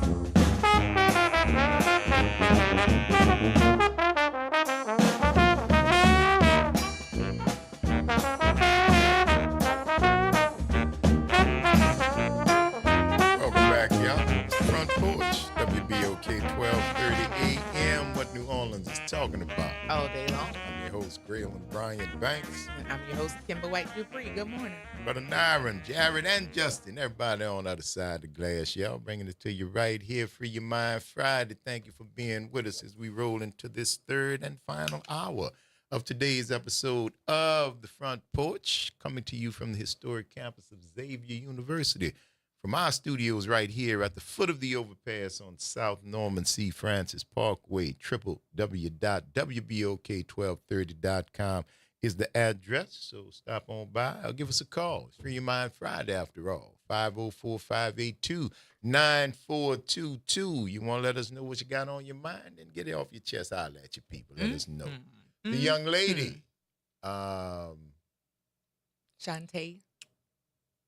Shantae Jawan Mallard. And the gentleman she hit name was Gregory Glenn Biggs, B-I-G-G-S. She was sentenced to 50 years plus 10 for tampering with evidence. She pleaded guilty to the tampering with evidence. She was convicted on the first charge, and she is still behind bars as of 2018 in Gatesville, Texas. Projected release date is March 3rd, 2052, although she is eligible for parole in 2027. And according to the article, she has had no prison infractions during the past 15 years and didn't have any prior issues before she hit a man. But it's what were you thinking? And that's the whole thing. It's a fascinating look into human nature. What would you now? This is the lady who was a trained nurse assistant. She worked, and this guy for 2 days pleaded for help. That's what I don't understand.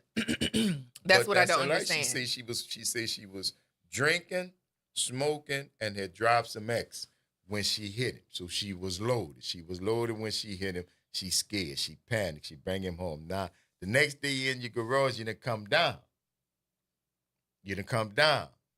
Alcohol done wore off. The weed done wore off. The X done wore off. Now you're sober. And you go up there and you see the results of what you did when you were high. Now, why you don't call? I'm giving you the first night. I give you that. I understand. You panicked. You was high. You was drunk. You shook up. But not the next day or the day after that. But you drove home with him in the windshield. That's the panic. That's the panic. That's the part that I'm giving you. That's the part that, see, that whole night, you've already been out. You've been partying. You're loaded. You're coming home. However the accident happened, it happened. Bam, you hit him. Oh, my God. You panic. You come home. Pull in the driveway, close the door behind you, and go inside. You still panic. You fall asleep. All right, I'm going to give you that. But the next day, you're sober. The next day, you're not in the state of panic of the moment that it happened.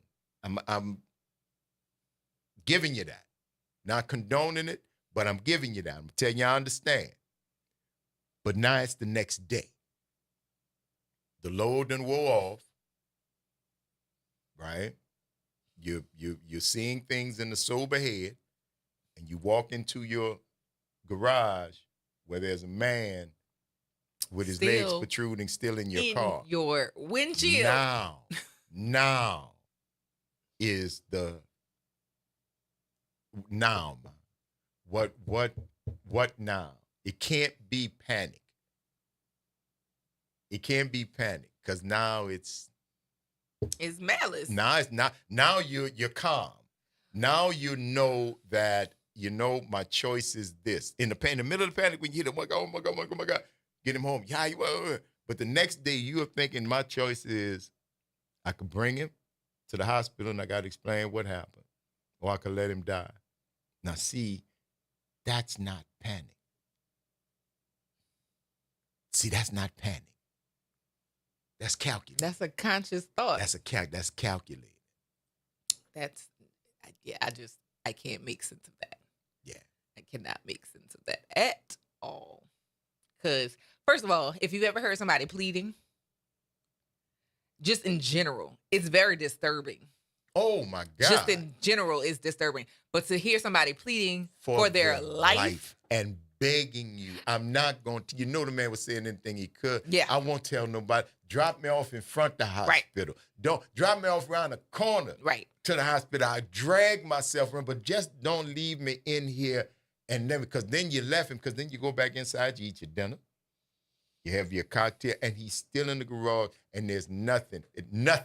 504-582-9422. Good morning, KC. How you doing?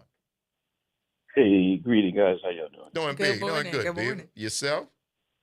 I'm doing good. Calling you from snowy Atlanta. Yeah. Oh, yes, indeed, man. Y'all got a snow day. My cousin sent me a picture today. It was white. Yep. Quite a bit of snow here, right now. Some people may call it, I guess, from up north. Some of my buddies, they call it a dusting, but for us, it's actually snow. But listen, that story you're talking about, but several years ago, I lived in California, and this few miles from where I live, the same thing kind of happened. This cat, these friends were actually standing out talking on the corner. They heard a screech, from what I understand the story. I just kind of remember it. Then they heard a thud. They looked around, and one of their friends was missing. And come to find out, same thing. He was hit by a drunk driver and lodged into the windshield of the car. And the same thing. Now, of course, it wasn't several days. I mean, this guy, was found the next day. But, again, similar thing. Did he lose his life? Yeah, he died. Wow. Yeah, he died. Wow. Yeah, so, it has happened in the past. And I know there's been vehicular accidents and drunk drivers and impaired drivers and everything else, but I don't even know if callous describes that. That inhumane, unfeeling. I don't even get the words and then according to her, she went out and apologized to the man several times. Apologized to the man several times. But did nothing. And my question was, again, what was the plan? I think, again, the plan after getting him home, there was no plan because he didn't plan on hitting the man. No, but after. But no, and that's what I'm saying. The plan was panic when she did hit him. So you're still not thinking, you're not planning. You said, let me get home. You got home, you closed the door behind you, and again, you went inside. Baby, I understand that that's your heart, adrenaline, you panic, you're high, you're loaded, whatever. Then the next day comes. If you had enough cognizance to go into your garage and apologize to the man who is sticking out of your windshield, then you had enough wherewithal to get him help. That's because your apology is cognition and recognition of the wrong that you did. Mm-hmm. And once you recognize that you did wrong, then you chose to do nothing about it. So 50 years she got, 60 actually. 50 plus 10. I mean. And I think it's a righteous sentence. I don't care what color she was.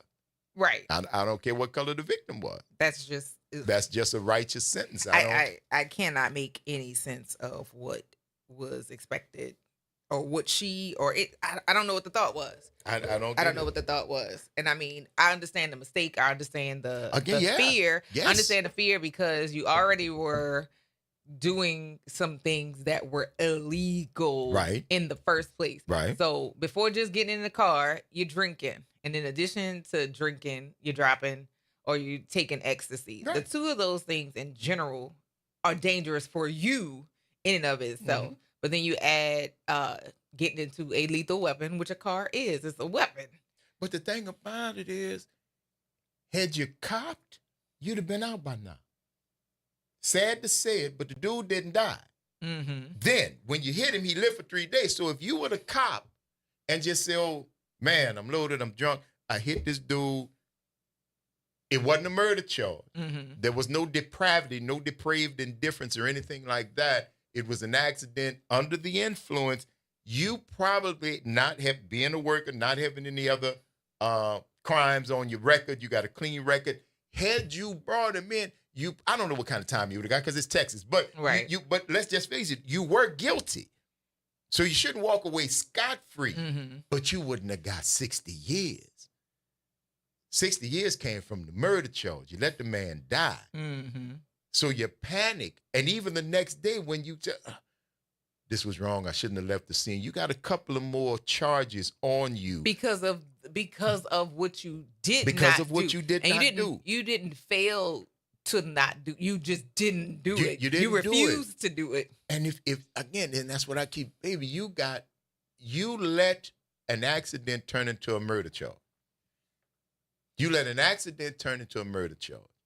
You hit the man, he would have been broken up, in bad shape or whatever. Your life would have been twisted up for a while. But 15 years later, when did that happen? 02? Uh-huh.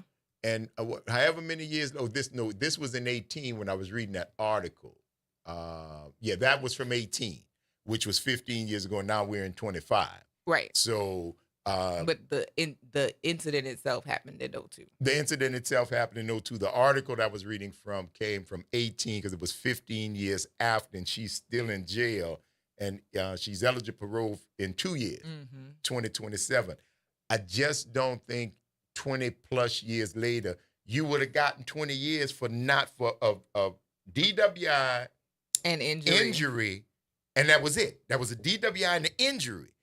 No death, no running away, none of the, no tampering with evidence because she set the car on fire. Oh, I thought her and her friends put him in a trunk or something. No, and they moved him did. somewhere else. They put him in the trunk of a car and then put him in the park. His body was found. They said that he died of a hit and run, right? But then they burned her car, right? And she probably would have got away with it, but she was talking about it at a party, and somebody at the party heard her and turned her in, right? Just like that. See, but that's why you. That weed and that alcohol got you again. You had a party can't control. You couldn't control yourself several months before when you killed a man. And now you're back at a party bragging about it because you can't control yourself. So now you got 60 years and you're a model prisoner. Congratulations. That is way too much. You wouldn't have probably had nothing close to that. If see again, panic is what does it. Panic makes it all get blown up. Oh Lord, my life ruined. But your life was ruined because I don't think you got a night where you close your eyes, and even don't in hear penitentiary, that and don't voice. hear that man. To hear somebody pleading again. Come on now. In your windshield. If you've heard a somebody sad and pleading, or if you heard a child crying, it's disturbing. But to hear somebody plead for their life is a different. It's a different sound. It's gotta be a different sound. What do you do? Yeah. Go inside and make you a cup of coffee? Well, what did you do in those 3 days? You ate. Lived. You ate. You slept. Your old man might have came over. Your cousin, whoever, y'all might have got whatever you did, you did. You continued to live your life. Right. And every now and then you go up in the garage and apologize to the man. Slowly, you took care of your basic waiting needs for him to die. And whatever else while somebody was dying because of what you did.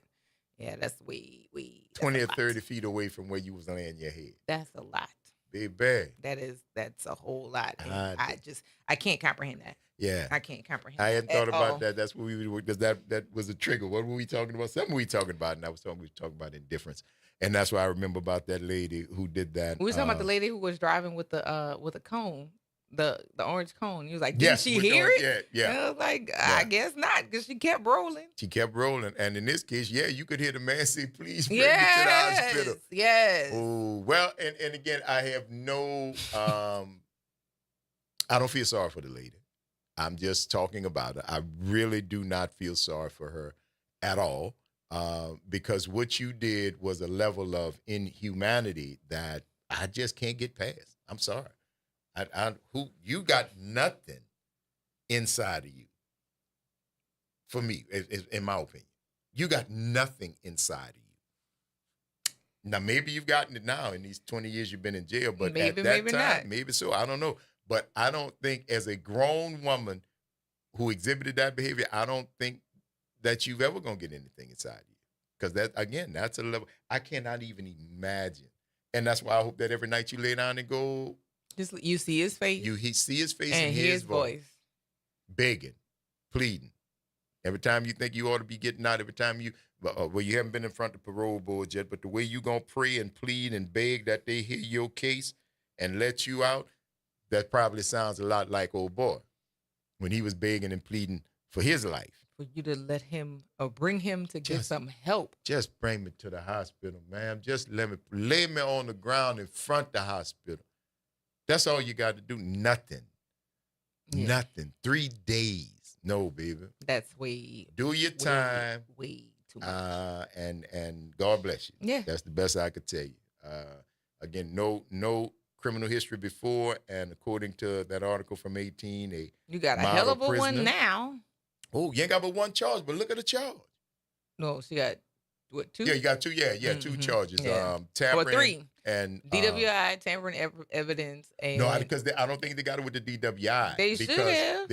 She Could they have admitted, proved it? they couldn't prove it, but they could prove the manslaughter and the tampering with evidence. So yeah, the DA gonna charge what they can get, right? And if they gonna say, well, what any lawyer would have said, show me her blood alcohol test, and she never had any. Right. She never had any. But of course, if they had tested probably when she was at that party telling people what she did. They'd have got alcohol plus. That is way too much. That is scary. It's the Front Porch, y'all. WBOK 1230 AM. What New Orleans is talking about. All day long. Don't go nowhere, y'all. It's Free Your Mind Friday. Stick and stay. We're going to see you on the other side of the break.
Welcome back, y'all. It's the Front Porch, WBOK 1230 AM. What New Orleans is talking about. All day long. I'm your host, Graylin Bryant Banks. And I'm your host, Kimber White Dupree. Good morning. For the Justin on the other side of the glass, y'all, bring it to you with a little soul rebel. I thought you knew. Yes, indeed. 504, baby, getting it done. Thank y'all for sticking with us, yo. It's always good to have you here on the Free Your Mind Friday. Give us a call. Let us know what's happening with you. 504-582-9422. Good morning, Daryl. How you doing? Terrible. Terrible? Daryl? Oh, that's Daryl. Hey, Good morning, Daryl, what's happening? All right, how y'all doing? Doing good, all right. baby. Doing good. And yourself?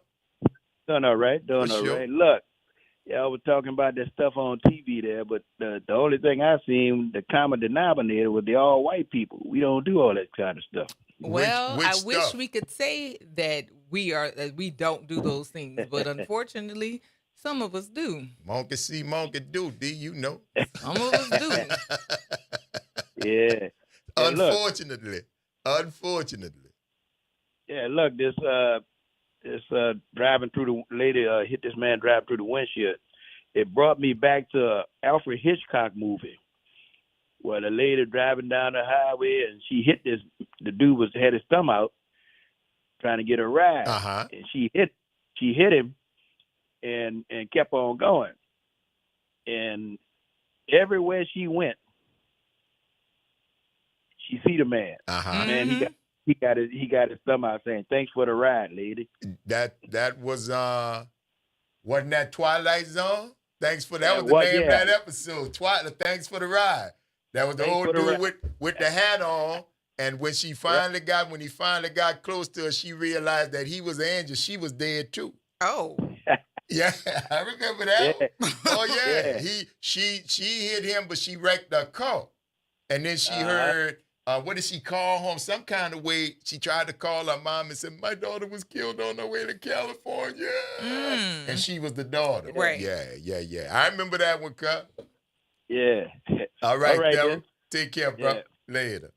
I wish something like that would come. And that dude is probably haunting that lady right now. That lady right now, yeah. Yeah. He's probably haunting that lady right now, man. Like I said, bro, mistakes happen. We talked about that before. It's rarely the crime that gets trouble. It's the cover-up. It's rarely the crime. It's the cover-up. The crime is going to come with a punishment, though. Take your charge. You're not See, but that's going to get away unscathed. And you shouldn't because you did it. See, that's the thing. People want to get away unscathed and pretend that they didn't do it. That's the problem because you did do it. You certainly did do it. You just don't want to be held accountable. But that is how we're living here right now, especially a lot of people. Bruce Jenner. Wait, what? The replacement of things. People commit crimes and they want to get away with it. They don't want to have to deal with it. Bruce Jenner committed a crime? Yeah, he killed somebody. And now she's Caitlyn Jenner. So Bruce Jenner did the crime, but Caitlyn Jenner does not have to face the consequences. Bruce Jenner. Wow, okay. You didn't know that? No. Yeah, no. A lot. That is Wheaties box, man. That's that and the big change that they had. All of those. That's the extent. But what I'm saying is that is what we see. White people commit crimes, cover it up. They don't get the penalty. The same doesn't swing back the other way. So it does happen. It just doesn't happen for everybody the same way. Yeah, and in this case, I wouldn't want. It don't nothing. matter the color. It shouldn't matter the color at any point, but it does. Oh, it's America. But again, I can't do anything. I can't let them take what is my foundation. Wrong is wrong. Mm-hmm. And I know it's wrong if a white man do it. You might say it's not. But it's wrong if a black man do it. You know, the people who are in judgment, you might say it's not. And that's your business. That's you. And I know you could set up the systems where it shows that way. But the one thing you cannot do is to get me to go along with it. That's the one thing you cannot do. With all the power that you have and all the things that you could do, the one thing you cannot get me to do is go along with it and tell you that left is right, right, left, and up is down and down. No, bro. No, I've got my own that I'm going to stand on, and that's where we going to go from here. Mm-hmm. Now, if y'all got something different, God bless you.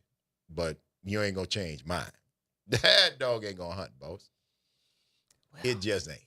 Unfortunately, for some it does. I mean, for you, you see it as it is, but because you're not in a position of power, it does not change the outcome. Well, it doesn't for the masses, but I can change the outcomes for those that I care about because I can share my vision with them. Mm-hmm. I can allow them to see the world through my eyes, through the truth that I bring, so I can protect them who I can protect because I can give them the same foundation that I got, which will allow them to see through the bovine excrement that the world is trying to feed them. You'll be able to look right through it because you're standing on a solid foundation, not one equipped with situational ethics or anything else that shifts with the tide of popularity or trends or anything like that. You're going to have to give them, and no, I know I can't save everybody.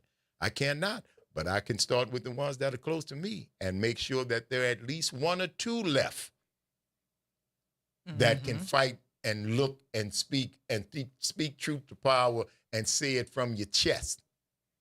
And whatever gonna come, gonna come. Yeah. Whatever gonna come, gonna come. Mm-hmm. And then we're gonna go from there. And there we go. You know? Mm-hmm. Now niggas say, uh-oh, you know what that means. Must be a phone call from Mustang Sally. Good morning, Mustang Sally. What's up, Mr. Grill and Kimber? Good morning. How are you this morning? Pretty good. Did y'all find my record yet?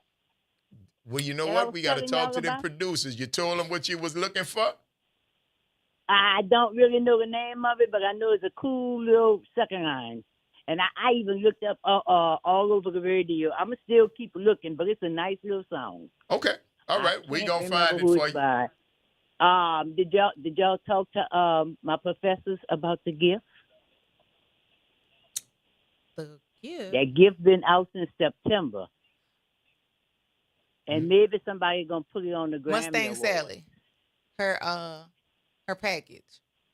Yeah. I think the Grammys going to have it. Put y'all on the Grammys. I love you, Mustang Sally. I really do. Listen, Mustang Sally. When we finish, don't hang up because we gonna. I just mentioned it and they said, wait, hold up. Don't hang up because we gonna let you talk to the people who can make something happen. All right. You enjoy your weekend, but don't hang up. Don't hang up, okay? Wait. Yes. I'm not gonna hang up, but I need to tell you about this movie. Okay. What you got? Buried. What's the name of it? About the movie? Please go ahead. He was in the service, but he got some gangsters buried him, and then his friend found out because he got through him all kind of ways in that box, and there was a whole movie. He got the man on the back. They kept on talking. He was telling them where the location was, and it was taking up the whole movie. He got the location, and it took like 3 days, and then finally. He got the location and he talked to the man and he said, yeah, that's the location. Come to find out, the man died. He never found it because it was the right word, but the name of the street was way on the other side. And he died. Wow. Now what? Never found him. I can't. What was that? What was the name of it? You remember? I don't know. I don't know the name of the movie, but man, look, I sat on the edge of my seat watching, say, yo, okay, that's the name of it. That's good. You know, just say Chapatulas.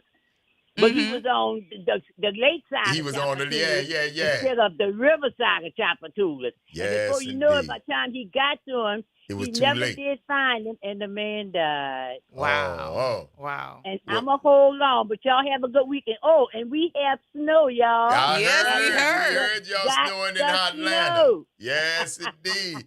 Well, hold on, Mustang. You enjoy your weekend, but they got to get some info. Okay, thank you very much. Absolutely. It's the Front Porch, y'all. WBOK 1230 AM. What New Orleans is talking about. All day long. Stick and stay. Y'all don't go nowhere. We're going to take this quick break, and we're going to see you on the other side of it.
Front Porch, WBOK 1230 AM, what New Orleans is talking about. I'm your host, Braylon Bryant Banks. Brother Nyron, Brother Justin, and Brother Jared on the other side of the glass, bringing it to you on this Free Your Mind Friday. So get your brass up. Come get yourself some. Y'all know how we do on the Front Porch. Every now and then we have a little company. Somebody will stop by, especially during carnival season. There you and go. if you are tuned in on the Front Porch feed on Facebook and Instagram, you will probably glance at what we are doing. Kim's not talking that much because she's chewing. I'm getting ready to start chewing, but it has been requested by one of our longtime listeners. It was requested earlier this week. When y'all gonna start? It's time for the king cakes. Well, this is our very first Friday of the 2025 carnival season. It is the beginning of King Cake Wars, and Josh, I hope you are listening. You asked for this. I don't want to hear anything about, oh, now y'all making me mad. You asked for this, and of course, here it is for us to deliver. That's right. And joining us on the Front Porch right now is the owner of Hubig's Pies, along with Mrs. Ramsey, Andrew Ramsey. What's her name?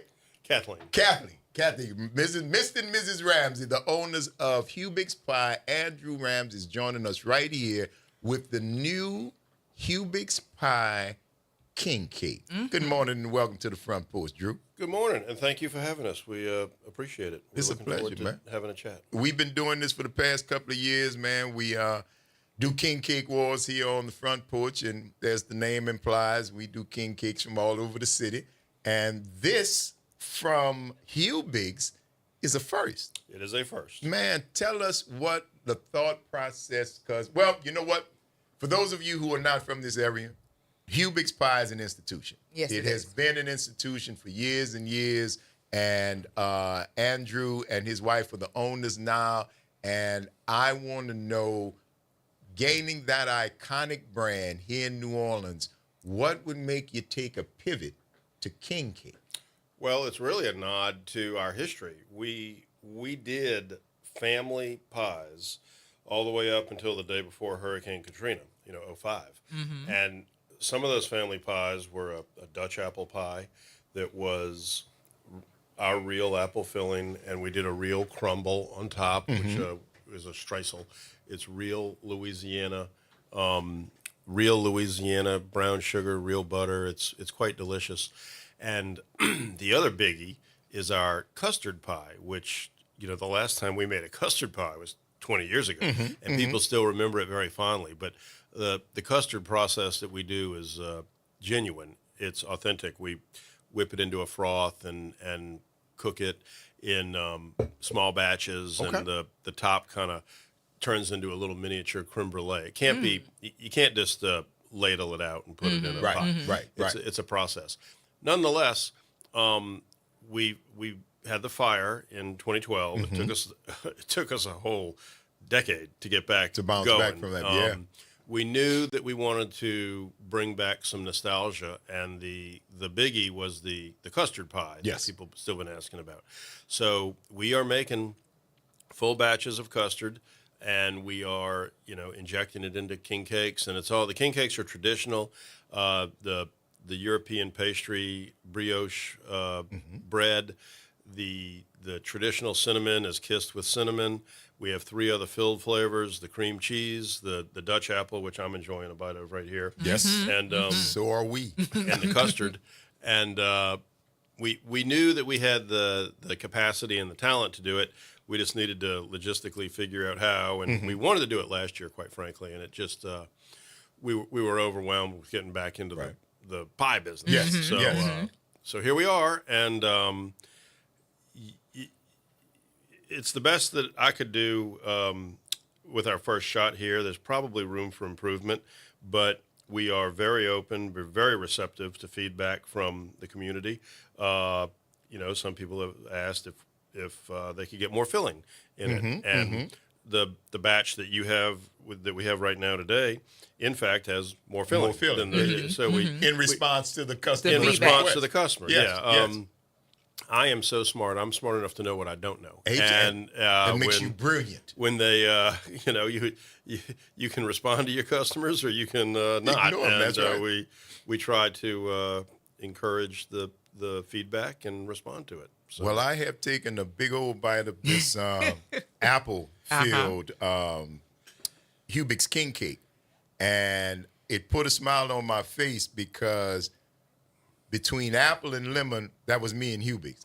All the rest of them were okay, but if I had to pick, it would be apple and lemon. And the first bite of this king cake actually brought me right back to the Hubig's pie with the filling. When it just drip out the back. It was so much, yeah. Well, thank you. I This appreciate is excellent, man. This is really, really good. I'm embarrassed to say this was in my car since this morning when it was made, and my bite it was a little chilly. I would have maybe put it in the toaster if I had. So this came out of the factory today. Yeah, this is a fresh one. Yeah, hours ago. I mean, we started making them at 2 Well, o'clock then in the morning. that really makes a difference because because it was cool. I thought that maybe it had come out of a refrigerator. Oh, but no. This is fresh off the line, and it is delicious. It came out of the back of my car. But I'm saying, like, it really is good. The filling definitely is reminiscent of the Hubig's pie that you got. But the brioches. Yeah, the pastry adds a different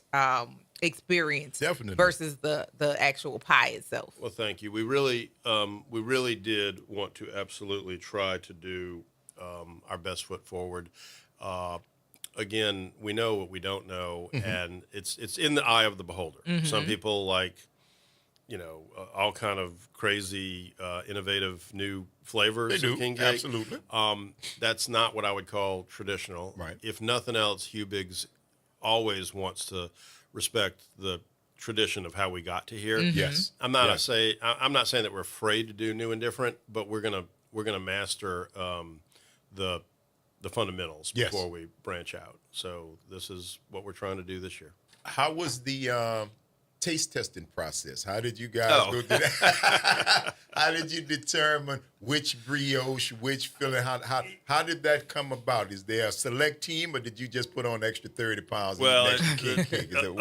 a little bit of both, Okay. and we brought on board a gentleman, a European pastry chef, Ziggy Tchaikovsky. He's classically trained. He's a master pastry chef, and he's a very interesting fella. You done good, Ziggy. Yeah, I think it is really good. But yeah, we tried not to overdo any particular thing. It's all supposed to blend together and be subtle. It's supposed to complement what's going on with the other components. I can go down a rabbit hole with you, but if you were to just enjoy the Hubig's custard, it will not taste the same as the Hubig's custard in a bread dough with icing on top of it. Correct. Correct. A la the pie. A la the- Traditional Hubig's pie. Correct. So there was some balancing of that. Baking, again, I can go down a rabbit hole with you. Baking is somewhat of a science. There's ratios and formulas and Weights. processes, but it is absolutely an art also. And you have to be able to.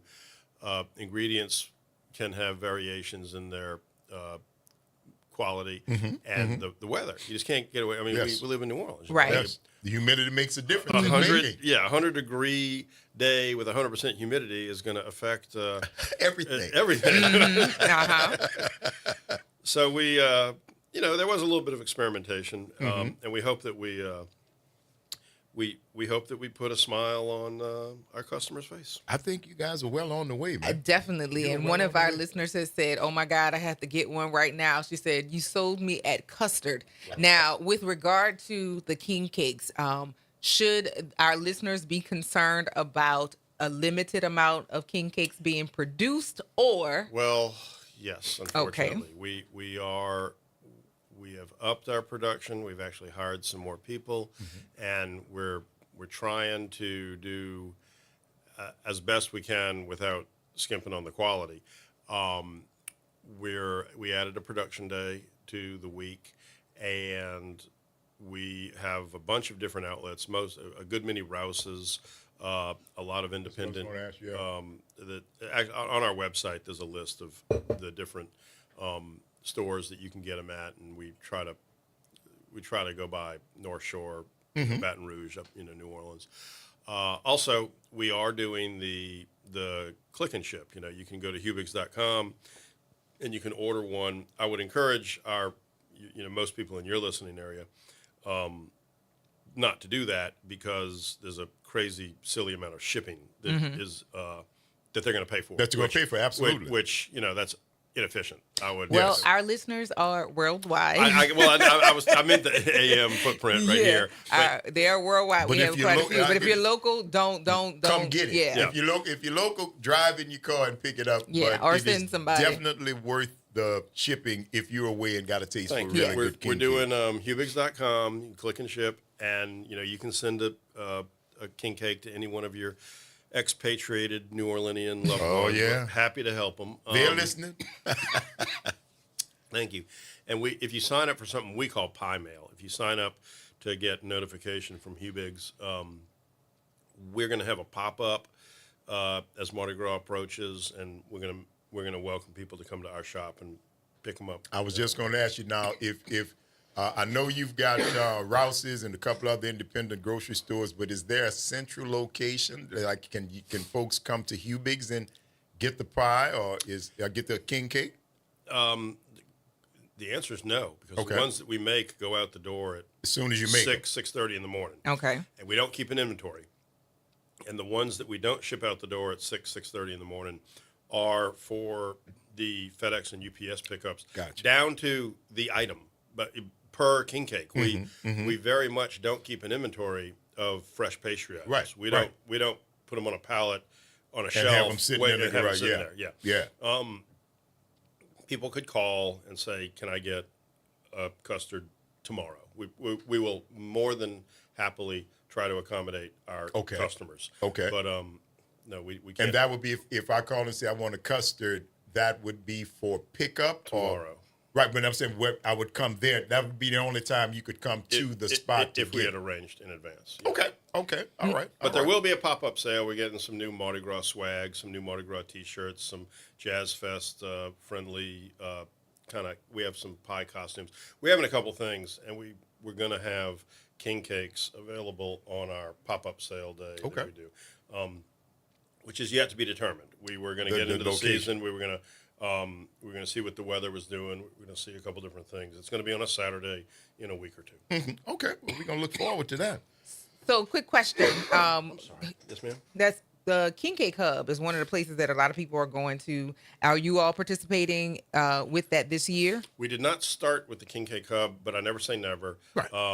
We did add capacity, and now with our increased capacity, we might be able to get into the King Cake Hub. But we were unable to start with the King Cake Hub. What we didn't want to do, and I don't know if it's the greatest of business models, but what we didn't want to do is we didn't want to alienate our existing customers for a new and different. The King Cake Hub does not sell our pies year round. Right. And the other places do. The 100 other outlets that we have king cakes in do right now. That makes sense. That makes business sense. And from a loyalty standpoint, it makes from customer keeps everybody happy. But we know the people who run the King Cake Hub, and they are really good people. Oh, yeah. And we would love to enjoy a symbiotic relationship with them. Now that you've got the capacity. Yeah. Right. Yeah, now that you can do more. Yeah. Now, one thing you mentioned, Drew, that I wanted to go back to when you were talking about what you were doing pre-Katrina, and it's only about 20 years ago.